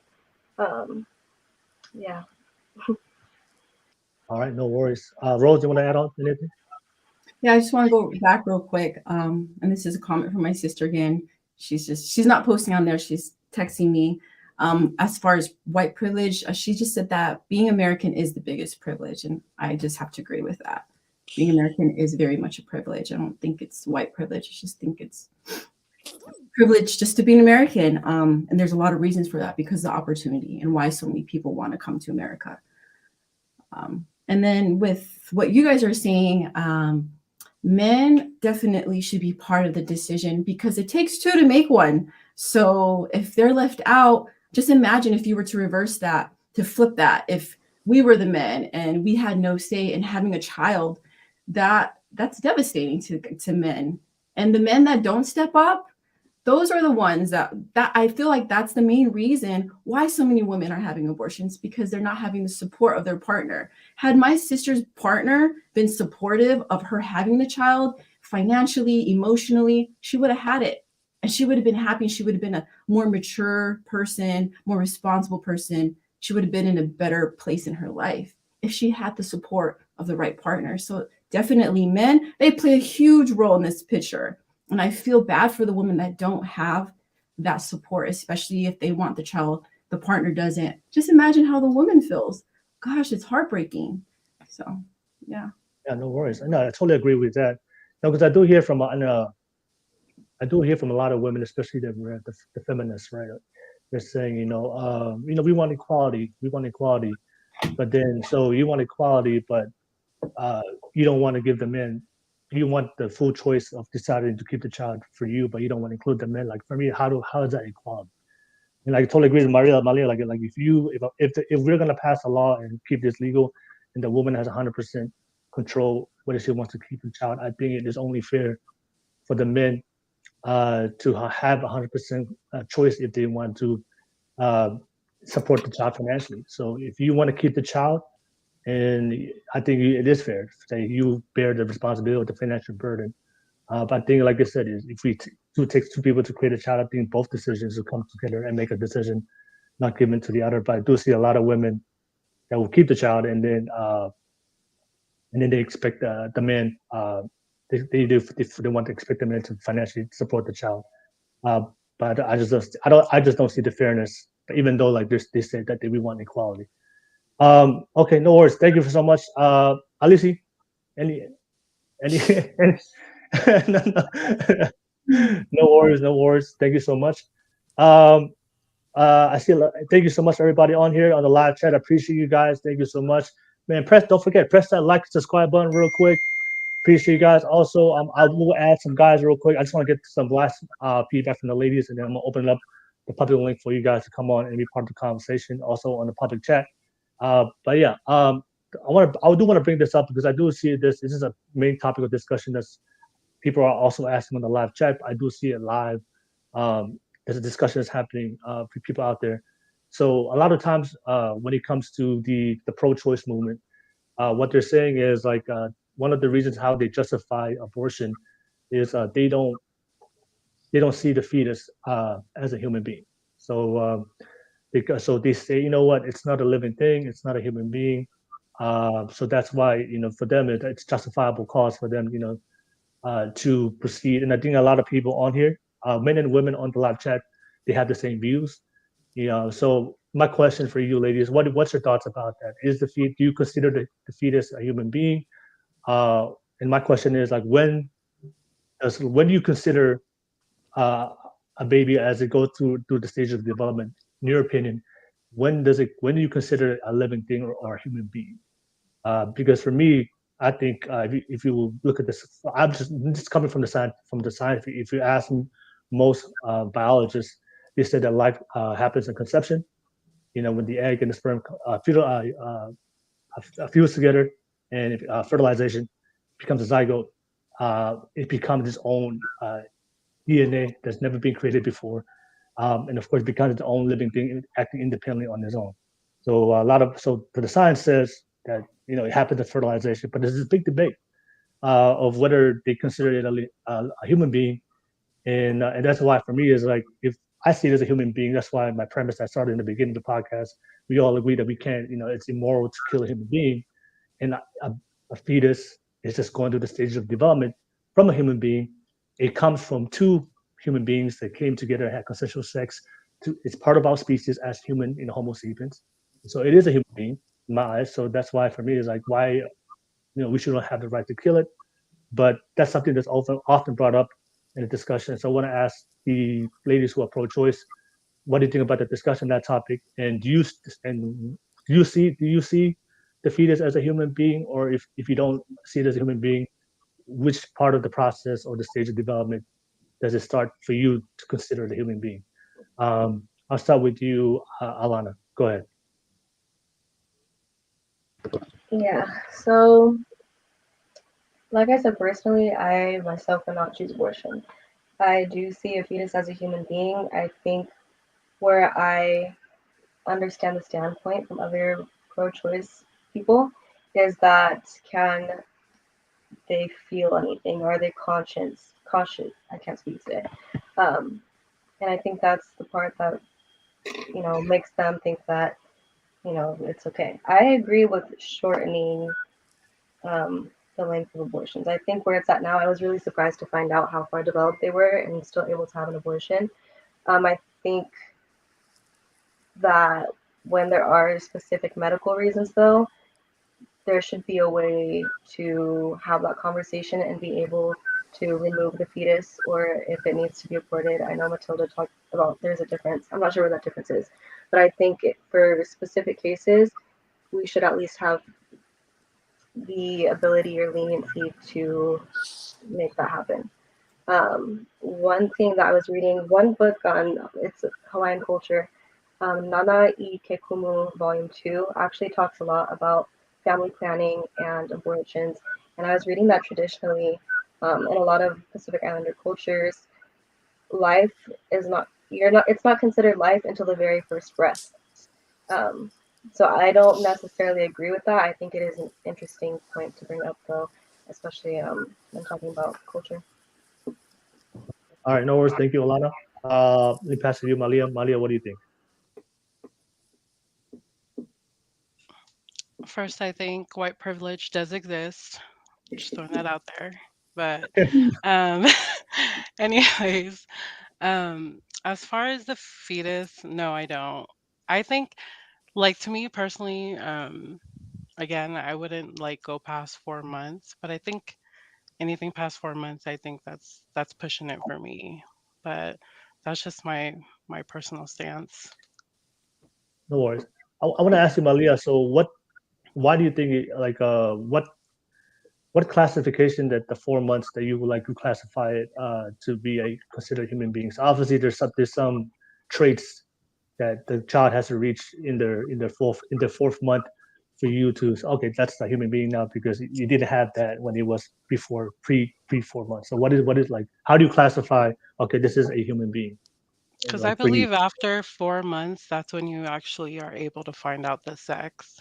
So I feel like, once you're able to actually like, as far as how I view it personally, like if you can identify it, then it's like, okay, it's obviously, like it's already there, So that's how I personally view it.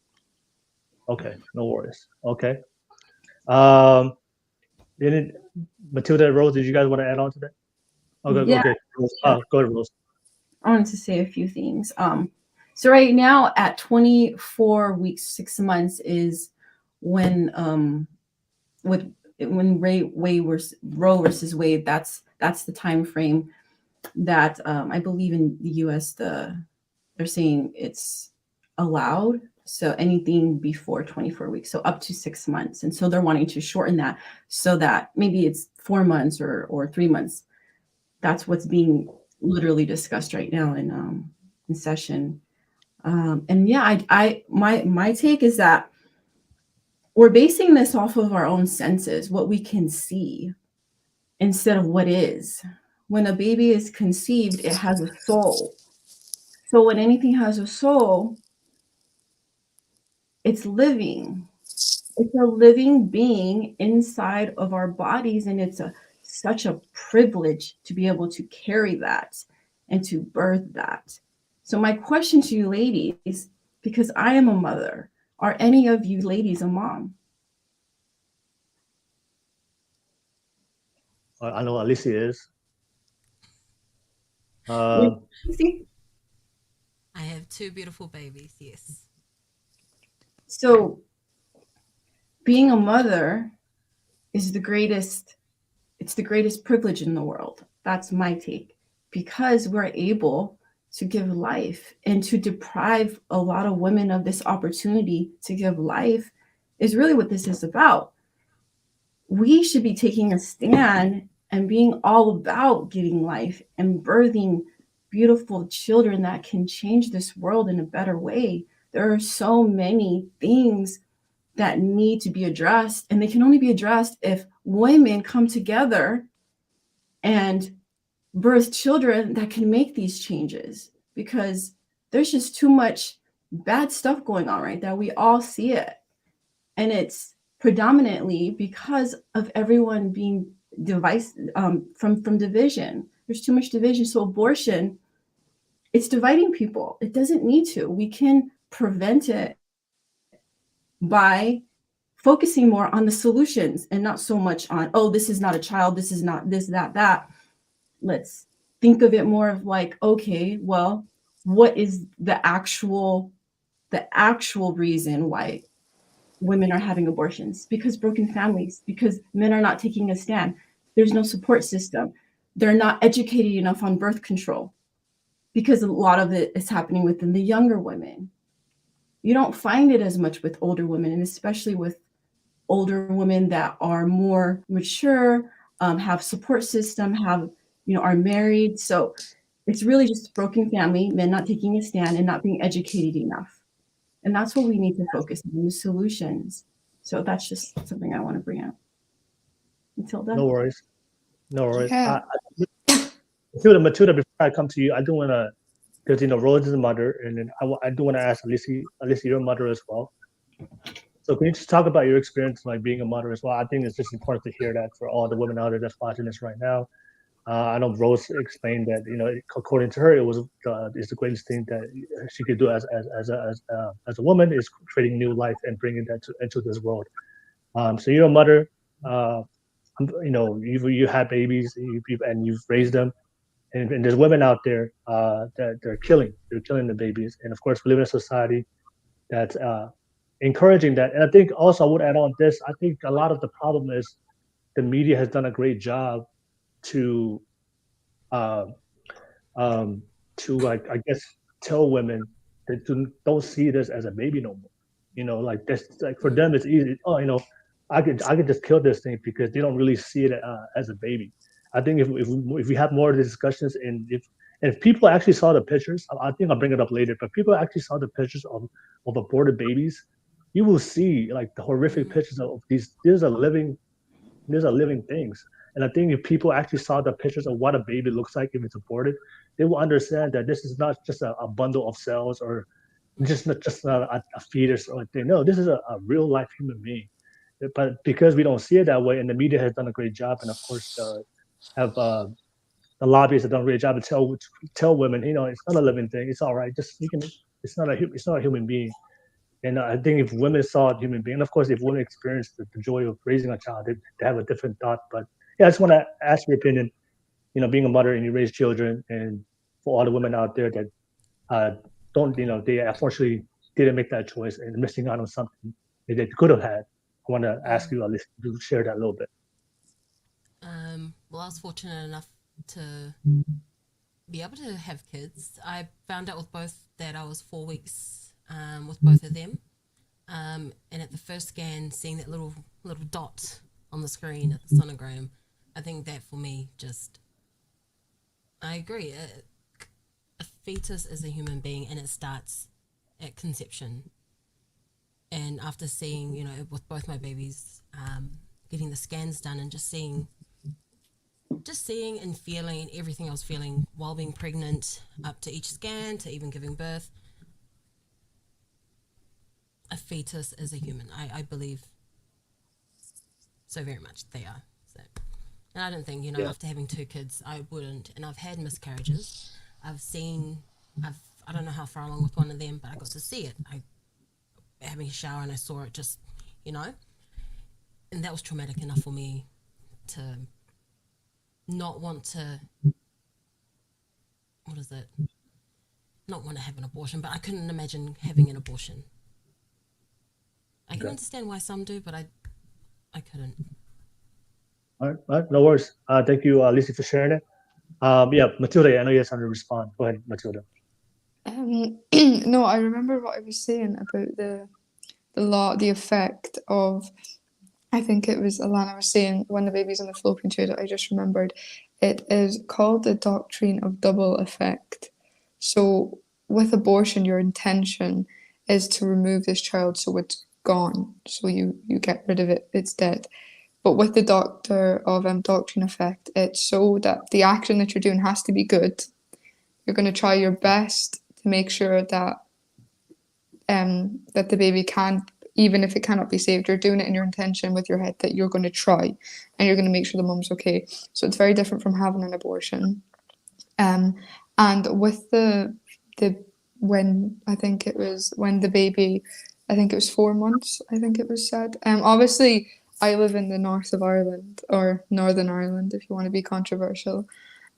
So here it's 12 weeks. We have a ban that you cannot have an abortion past 12 weeks because that is when it's seen as not just a zygote or an embryo anymore. It's seen as a baby.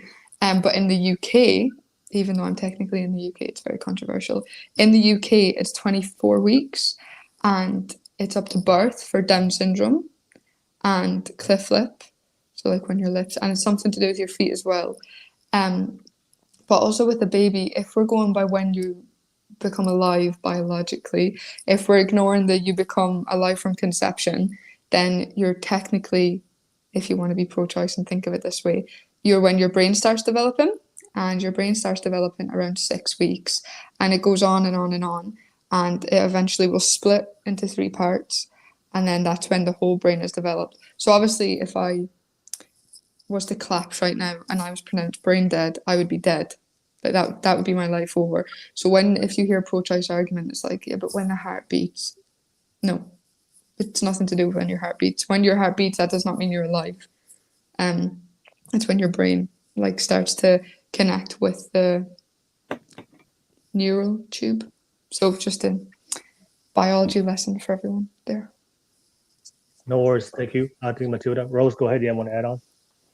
Yeah, I just want to talk about miscarriage. So when a woman has a miscarriage, whether the baby is 2 weeks or 2 months, it's still a child and it still hurts, right?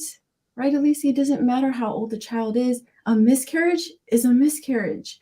And it's the same with like if you're to abort it. Aborting it at 2 weeks or 2 months doesn't make it any less of a human being. It's still a human being. It's still a child, a baby. And if we were to actually see, I don't know if you guys have seen the pictures, but I've seen videos and pictures, and it's horrific to see the way it's done and to actually see it in front of you. It just makes you want to cry. It really does make you want to cry. When I was in my 20s, so I had my son, I had him at 20. I'm almost 36. I was more pro-choice. I believe that it was my body and I could do what I want. And if I was like raped or if I didn't want to have the child, well, it was more for like if I was like raped or it was maybe like a serious medical condition, then I would have an abortion. And when you get older, you start to really mature and realize that like it's your mind changes. There's this quote, and I just want to read it real quick. If you're not a liberal when you're 25, you have no heart. If you're not a conservative by the time you're 35, you have no brain. And they said Winston Churchill said that, but he actually didn't quote that. It was someone else. So, I mean, that kind of goes along with, well, when we're younger, we're more passionate. We go more off of our emotions, right? And when we're older, we go more off of our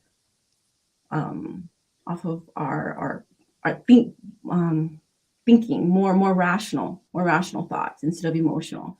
So being older and being more mature, being back, having the child so young, I wasn't financially stable, but I had support system of my partner and I had the support system of my family. And also I was religious at that time, so it was against our religion. And also growing up Samoan culture, it's very much against our Samoan culture. We are not for abortions because we support each other. Usually you have like an aunt or uncle or cousin or someone. If you can't raise a child, someone else will come in, step in and take care of that child. It's very much a communal culture, taking care of each other. So as being a mom and seeing other people looking at fetuses as not a child, it just breaks my heart because at what point it's just whether it's 1 week or 1 month or 6 months, it's still a human being that has not been born yet. And when it's conceived, that's when the soul, to me, that's when the soul enters. And if it has a soul, it has a life. And that's how I see it. It's a living being. All right. I just want to show a picture real quick of a aborted baby. Everybody out there just watching this right now. Let me see. I just saw this on. Oh, can you guys see it? No. No. Why is it not working? Okay, I'll come back to it. No, I just wanted to show some pictures because, like, if you see the pictures, like, I think it's really hard for me to people to see the shape and what the baby looks like, and not call it a baby. I do want to ask Alana real quick. I know you mentioned that Alana, you said that you still see, you said that you see it as a human being, right? Yes, yeah. So if you consider it a human being, just like us, and of course, as human beings, we have human rights, then wouldn't it, and for me, is like the baby is a human being, and as human beings, we all have rights. For you, like, what do you think about that? Like, would that be safe to say that baby has a right and you're violating his rights? Yeah, it's a hard question. Like I've been saying, I would not have a choice to get an abortion. That's just my personal views. My decision to be pro-choice is specifically for those women that are in tough situations, that medically cannot have the child. That percentage, even if it's 1%, even if it's 10%, the 1% is still of a 63,630,000 babies, people at risk. So those are the people that I am pro-choice for. I don't want to take their choice away. I think that, again, I don't support reckless abortions. I think that is killing them. I think that's irresponsible. I think babies do have that right, but there has to be safety, like healthcare, safe healthcare available to those women, that 1%, 10%, that there's a special circumstance applied to them. Okay. All right. Thank you for sharing that, Alana. And then Matilda, I know you wanted to say something. Yeah, like obviously we're all here to respect each other's opinions and that's fine. But from what I do with abortion work, etc., to say per se that you're not, like, you're pro-life for yourself, technically you're pro-life for yourself, is kind of basically saying, I'm against child abuse, I'm against slavery, I'm against raping children. But like, if you want to do it, be my guest. And I think you've said the word like baby and killing a few times. So to sit there, maybe to you it's fine, but for me, I couldn't sit there and say I'd be okay with any other woman if I know it's a human being killing a baby. If I seen someone in front of me getting beat up or getting hurt, my human instinct, knowing it's wrong, not because of my religion or my views, because moral, like my morals, I will go stop it. I will try my best to stop it. So I think if we're saying that you know it's personally wrong, but to say it's okay if this other woman does it, you're not, it doesn't make sense because it's contradictory. But each to their own, like you're grand. All right, no worries. Did anybody want to respond or add on to? Okay, good. All right, no worries. I'm gonna. I know Fatty. I'm gonna add on Fatty. I know he's been waiting patiently. If he wanted to The name. his views. So Fatty, man, How are you guys? Hello.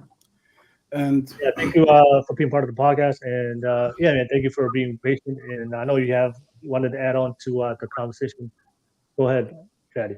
yeah, hi guys. And if you see me sweating profusely, I'm fighting COVID, so I even have to shave my head. So first of all, the Americans have something that they think the world revolves around their belly. There's nothing outside of the US. There's no abortion laws anywhere in the world. It's everything about what the government wants to do, and it's all this conspiracy. What Malia said is a bunch of bullshit. Roe versus Wade became a problem because Texas was criminalizing abortions, and the other states around weren't. So if you went to the clinic and you asked for an abortion, the patient doctor confidentiality was being broken because they had to tell the authorities about that. So she went to another state. After that, she had already 2 kids. The methods of contraception were not that good, and that became a battle. Roe versus Wade is not abortion to the last day of it has stages. It is well divided, so it's not a one all be all. The second part is this is a political stunt.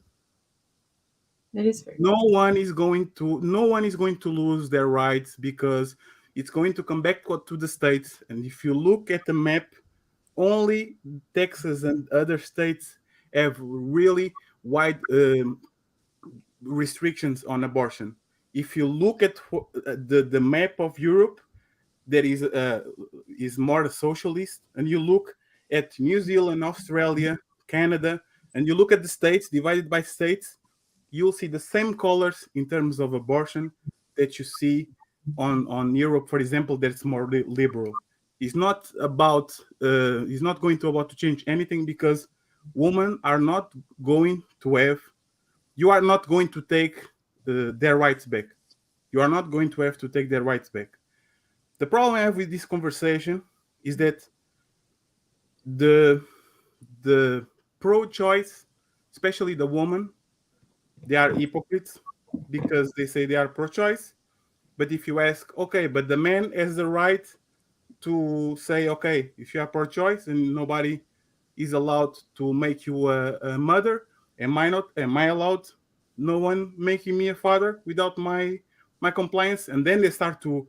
I was a feminist 3 or 4 years ago, and I stopped on the day I was. It was when Argentina was having abortion conversations, and when it passed and women were allowed to have abortions, a feminist friend of mine said this to my face.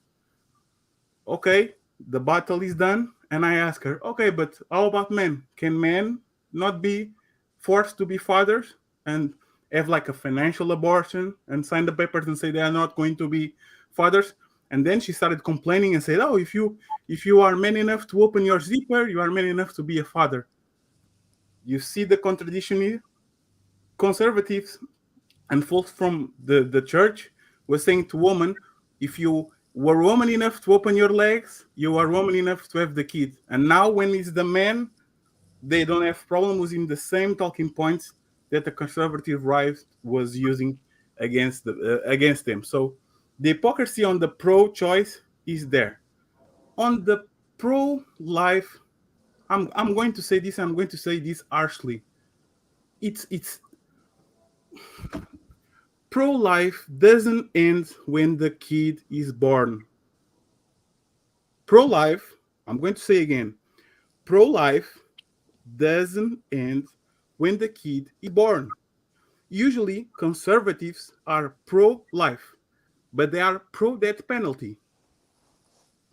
Are you pro-life if you are pro-death penalty? That doesn't make sense. Are you pro-life when usually guys on the left, and the America doesn't have a real left, but when people on the left go and say, oh, we need more subsidies to the single mothers so they can raise better the kids, what do the guys on the right say? No, they have to pick up by the bootstraps and they need to fight. If you are pro-life, you have to put money so the kid has a good life. I already went to Philadelphia. I already went to Los Angeles. If you want to show fetus, show Skid Row. How can you be pro-life if you're not willing to take money and put the money on the homeless problem that's increasing in America? You live in San Francisco, you know about that. They take $33 billion to put in Ukraine, but they don't solve, for example, the homeless issue in the United States. That's not being pro-life, because life doesn't end when the kid is born. They are pro-fetus. They want to regulate morality and they want to regulate what happens inside of the woman. But as soon as the kid comes out, they don't care. They don't care about the money that is put in the school system. They don't care about the money that's put to fight the homeless problem. They don't care about the wars. Yeah, they are pro-life, but they are going to kill each other on other countries that have nothing to do with them. How is that being pro-life?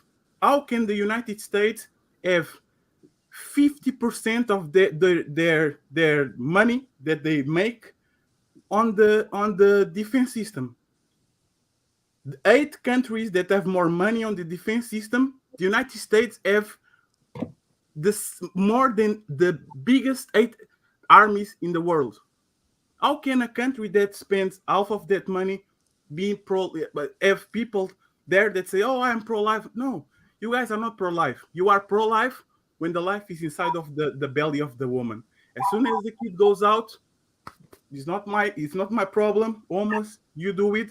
The prison system, there's no problem, even if it's run by companies. My school tuition is not paid. I go to school and I have debt till I'm 40. That's not pro-life. That's pro-birth. Pro-life is pro-quality of life. You can say that you are pro-life, and then when somebody says, okay, give me money so I can get a better life for myself. No. You go to work. That's not how it goes. Or you are pro-life from the beginning to the end, or you don't stop when the kid is born. All right, no worries.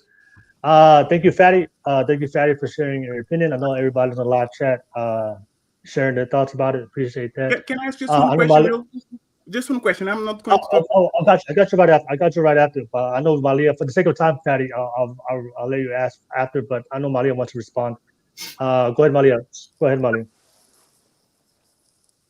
Fatty, I hope you feel better. I hope you get better. No, this is my last chance.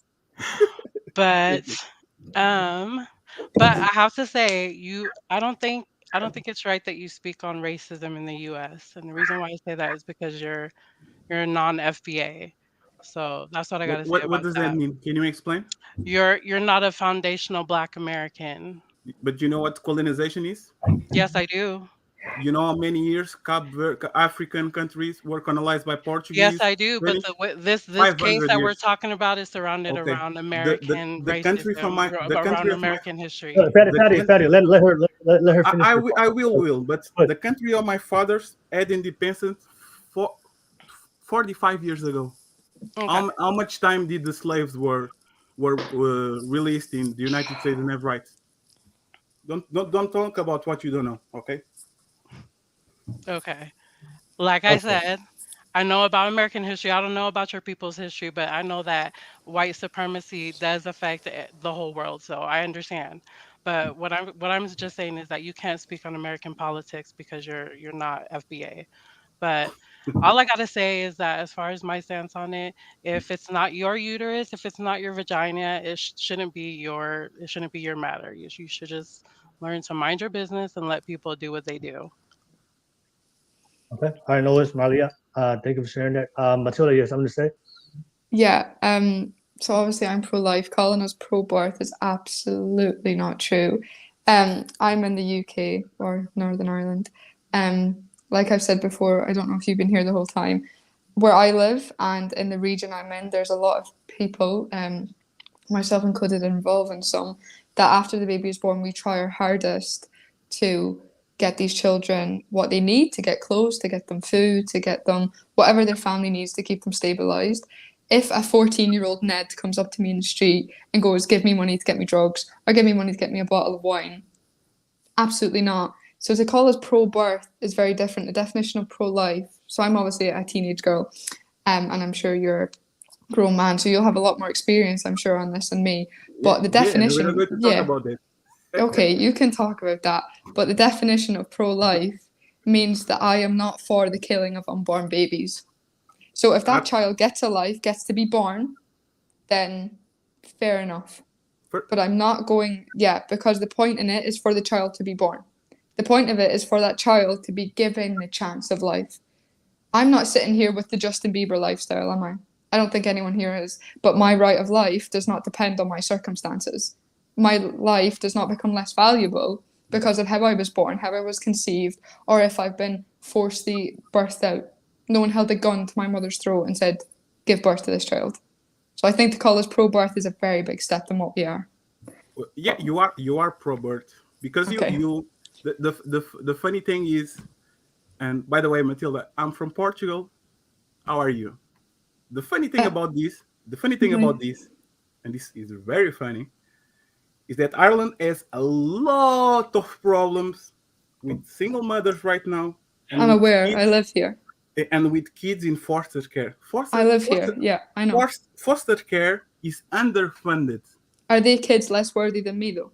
No. Listen to what I'm saying. Foster care is terribly underfunded to the point you have to go do charity and give something to the kids that the state should be. So if you are pro-life, yes, and somebody says, hey, Matilda, you already pay taxes for the lights on the street, for the pavement on the ground, for the roads, for this and for that, and we are going to take a cut to give to these kids that don't have fathers and mothers at home and live in foster. You know what most conservatives and guys that usually are on the right say? No, my taxes, this is my money, this is big government, don't do that, give me my money. This is what they do. They want the option to go give it like you do. But if the state comes and says, we are going to take money to eliminate homelessness and eliminate and give better opportunities to the orphanage people, most conservatives don't allow that because they like small government when it talks to the taxes that they paid, when it talks to the decision that they made. But when it comes to abortion, now they want big government. Now they want laws to control everything on the woman's body. That's the point. It's a It's not. contradiction. It's the thing here in the north of Ireland, since we're talking about where I stay. The thing here, and I will give you that, the government is absolutely appalling. I take nothing to do with my government. It's disgusting. Our whole thing here is with politics and religion. We're still living in the 80s between the Irish army and the English army. That's all the north of Ireland cares about right now. We voted last week for our parties, and what people voted, if you were Christian or if you had the more moral views that abortion was wrong, you would vote for one party and you would keep away from this party. There's a religious problem here, and there's a very big political problem here. So here I agree with you completely. I am disgusted to be Irish and live here because of what they do. They do not pay, you're right, when children are born, but we do have the NHS, which I'm sure, I don't know if you know what that is. Yeah, I know. It's a national system. It's a thing in Portugal. The system is the same. Yeah, so it's our healthcare, and we have a lot of help after it. So when a baby is born, if the woman doesn't want it, there's a lot of care. And I trust me, I know a lot about this, considering the fact I'm here. I understand why you think I'm pro-birth and how I don't give a shit about the kids once they're out the womb. I understand that. That's fair enough. But I can't physically be in one human being, one girl sitting here at 7 o'clock in the morning, can't go out and get every single child that's just been born and take them under my wing. See, if I could, I would, but I'm not Mother Teresa. So unfortunately, it does take other people like myself and Rose, even though she's on the other side of the world, to try and take a lead on this and realize that women need to realize that abortion, it's not the way to go. You know what I mean? How old are you, Matilda? 18. Do you think most girls with your age or with 25, or because now you are very young, you are very, do you think most women with 30, with kids, with jobs, with stuff to do, are doing the same thing as you? Because it's easy for them to say, I'm pro-life. But going to the shelter on Saturday is not for everyone. Going to the orphanage on Sunday. Yeah, but it's a bit, my generation, I feel like there isn't a lot of young pro-lifers. There's some, but the majority, from what I've grew up with, even when I was in Scotland and my school here, it was all about drugs, party and sex. That's all it revolved around. And I'll admit I was one of them teenagers when I was like 15, 16. But then when you look into world problems that's going on, like we can talk about Ukraine and Russia, but that's only because the media portrays it. There's a lot of other things going on in the world that we only don't see because BBC News isn't out there with their cameras in their faces. To be pro-life doesn't mean I have to go to a shelter on a Sunday. Being pro-life means I'm fighting for the right of unborn children. That is the definition of pro-life. But looking at the outside, we are outside of the United States. Hold on. I know the conversation going, but for the sake of time, we gotta come to the end. I appreciate that. I appreciate the response. Real quick, I want to get the ladies real quick. I know some of you guys have heard what Fatty said and their responses with Matilda. I want to get your final thoughts real quick before we conclude. I know Rose, you have something to say? Yeah, I have a few things to say. I understand your point of view, Fatty. You're focusing. Your focus is on all lives rather than ones that are unborn. Agree. We should all be life for that are already born. And then I just wanted to say some comments that my sister, she texted me. She was saying that the foreigner has a better idea of American politics than Americans because they don't have biased news media. That's true. My brother-in-law's Romanian. He knows more about politics than any American I know because he's getting it from different perspectives.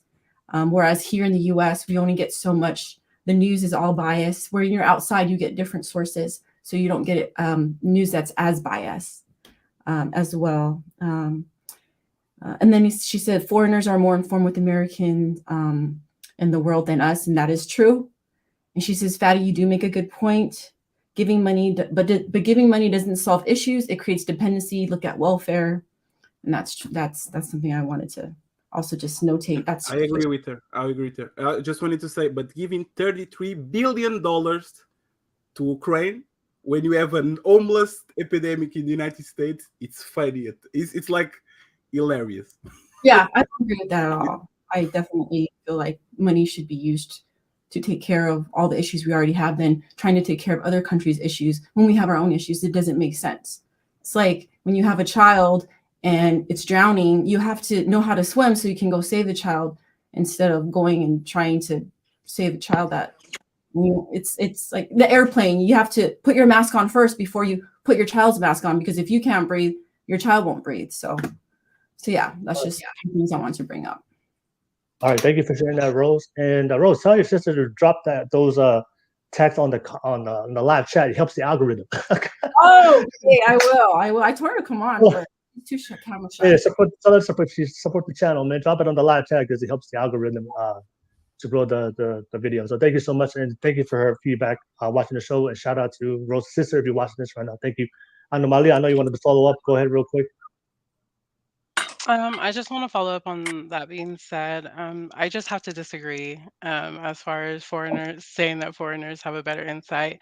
As far as the media, I do agree that the media, it does have propaganda. It does has the media does have their own agenda when it comes to racial divide. But if anybody knows Tariq Nasheed, that's who I fuck with. So if y'all know who he is, then y'all know that I speak facts. So don't play. But as far as the whole topic of tonight that we're discussing, I think that every woman has a right to abort if she needs to. And as far as the stance, as far as like equality, I think if you want to keep the child and the father doesn't, I think you deserve 100% responsibility of that child. And that's all I gotta say. No worries. Thank you, Malia. Appreciate that. Alana, did you want to add on anything real quick? Yeah, just bringing it back to what the conversation was. I know some people might think I'm a hypocrite because me myself, I would not get an abortion, but my stance on it is that I just hope that women who are put in difficult positions have that choice. God forbid something happens to me, I have to choose between having a baby or saving my own life or I'm raped. I would just hope that I have a choice and control over what happens to me. And I hope that for my younger sisters, my future daughters. And yeah, I think, we can easily get caught into you're a hypocrite, but not all pro-choicers have the same beliefs across the board. Not all pro-lifers do. So I think there are certain things that are a sliding scale. And when it comes to the debate of pro-choice versus pro-life, it's really about should people have a choice to have an abortion. No worries. All right. Appreciate that. Thank you, Alana. And Alisi, want to add on? Nothing to add on, but I've learnt a lot. And yeah, thank you, ladies and Fatty, for all your different opinions and, well, not opinions, well, the things you guys have said, shall I say. Right. Sorry, I wasn't much of a speaker tonight. I was actually absorbing everything. No worries.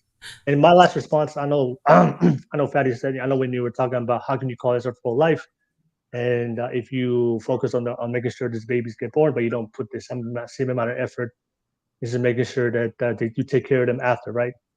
Is that what you said, Fatty? Yeah. Okay. My response to that, I want to ask him a question.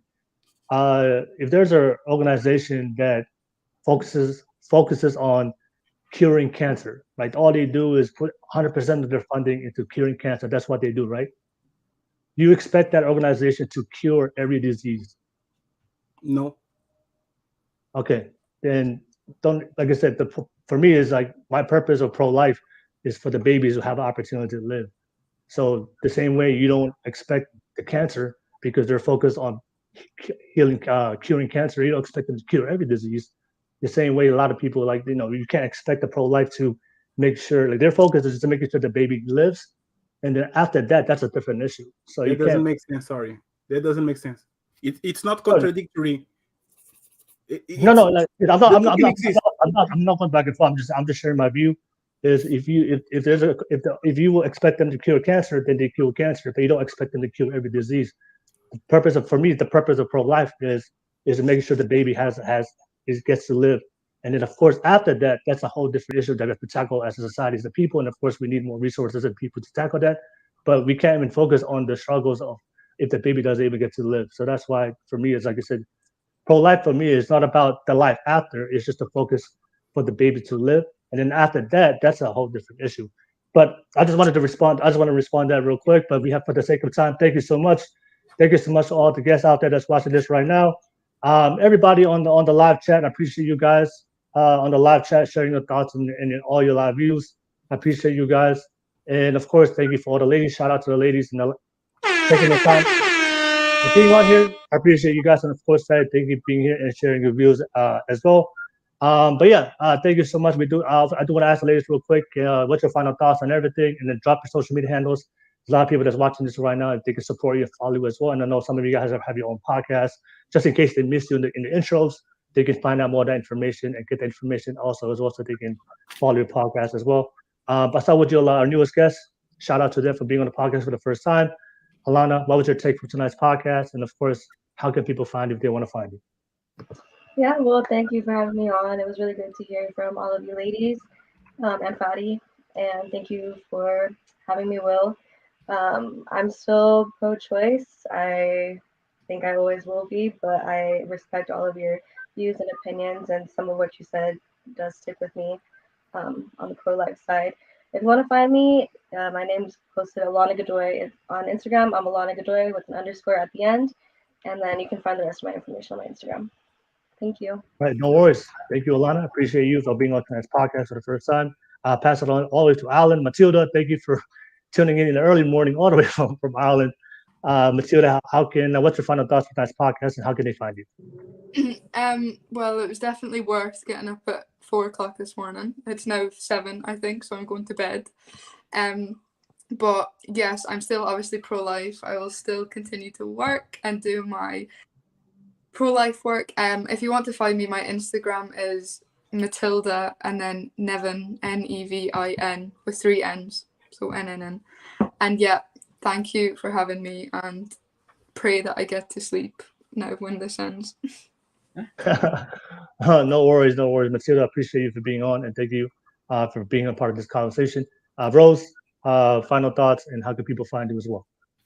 I just want to say that a child is no less valuable, no less human, whether it's 1 day, 8 months, or even 8 years. And that's just my take. All human lives are valuable, whether they're born or not. And as far as finding me, you can find me at Hungry Samoans on Instagram.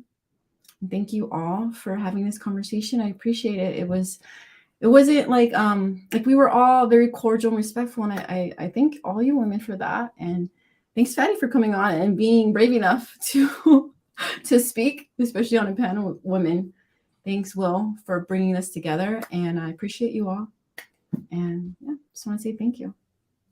All right, no worries, Rose. I appreciate that, and shout out for all the statistics. Thank you for all the data. I'm a big stats man, so thank you very much for all the data and the research you've done. I'm gonna pass it on to Malia. Malia, thank you for bringing the energy, Malia. Always. You can count on me. Thank you, ladies. I had a good time tonight just debating. Please don't take anything personal that I said tonight. That's just my energy. I'm aggressive, but all I have to say is, women, just make the right choice. Make the right choice that benefits you most, whether it's pro-choice or pro-life. Whatever benefits you most and whatever is gonna keep you stable, then do what's best for you. As for me, you can find me on Instagram at BossLadyBubba. Come fuck with a bitch. And anyways, I hope everyone has a good. Oh, and Will, thank you. Shout out to Will. He fucks with me even though we like bump heads all the time. So yeah. No worries.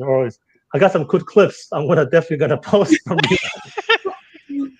Good content, viral content, all the way from Malia tonight. Thank you so much, Malia. But yeah, I always appreciate, regardless of whether we have different views, but I always talk with you. I always appreciate you being on here and being yourself and being real. Thank you so much, Malia. And of course, last but not least, Alisi, what's your final thoughts? And did you finally take a stance? Pro-life, pro-choice? Yeah, I did. I'm gonna put I'm pro-life.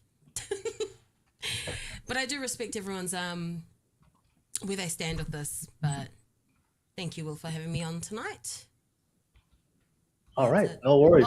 Social media, I'm on there, but I'm private because all I post is my kids.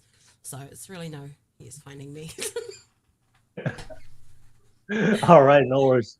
Alisi, thank you so much. And of course, Fatty, thank you for being a public guest on the show. And shout out to the live chat real quick for tonight for being here. Being here the entire time and sharing your feedback and thoughts. It was good to hear from not only the ladies on the panel tonight, but it was also great to hear your perspective as well, just to see what everybody's thinking about this topic. Thank you for tuning in. We do this every single Wednesday. We always have some hot topics, taboo, culture, things that people don't want to talk about, but we talk about it on here on the Goblin Cloud podcast. I just want to say thank you to all the ladies for taking the time, having these uncomfortable discussions. But I think it's more if a topic is uncomfortable, I think it's very necessary. It's important to have, especially when it comes to the topics that we want to discuss for the future of our society. So thanks for taking the time. So we do this every single Wednesday, 9 p.m. Pacific time. So whatever you're streaming anywhere in this world, just get ready for the next show. We have a different topic next week. But nevertheless, ladies, thank you so much. You guys have a great night. And shout out to everybody. Have a great night, y'all. Peace. Peace. Bye, y'all.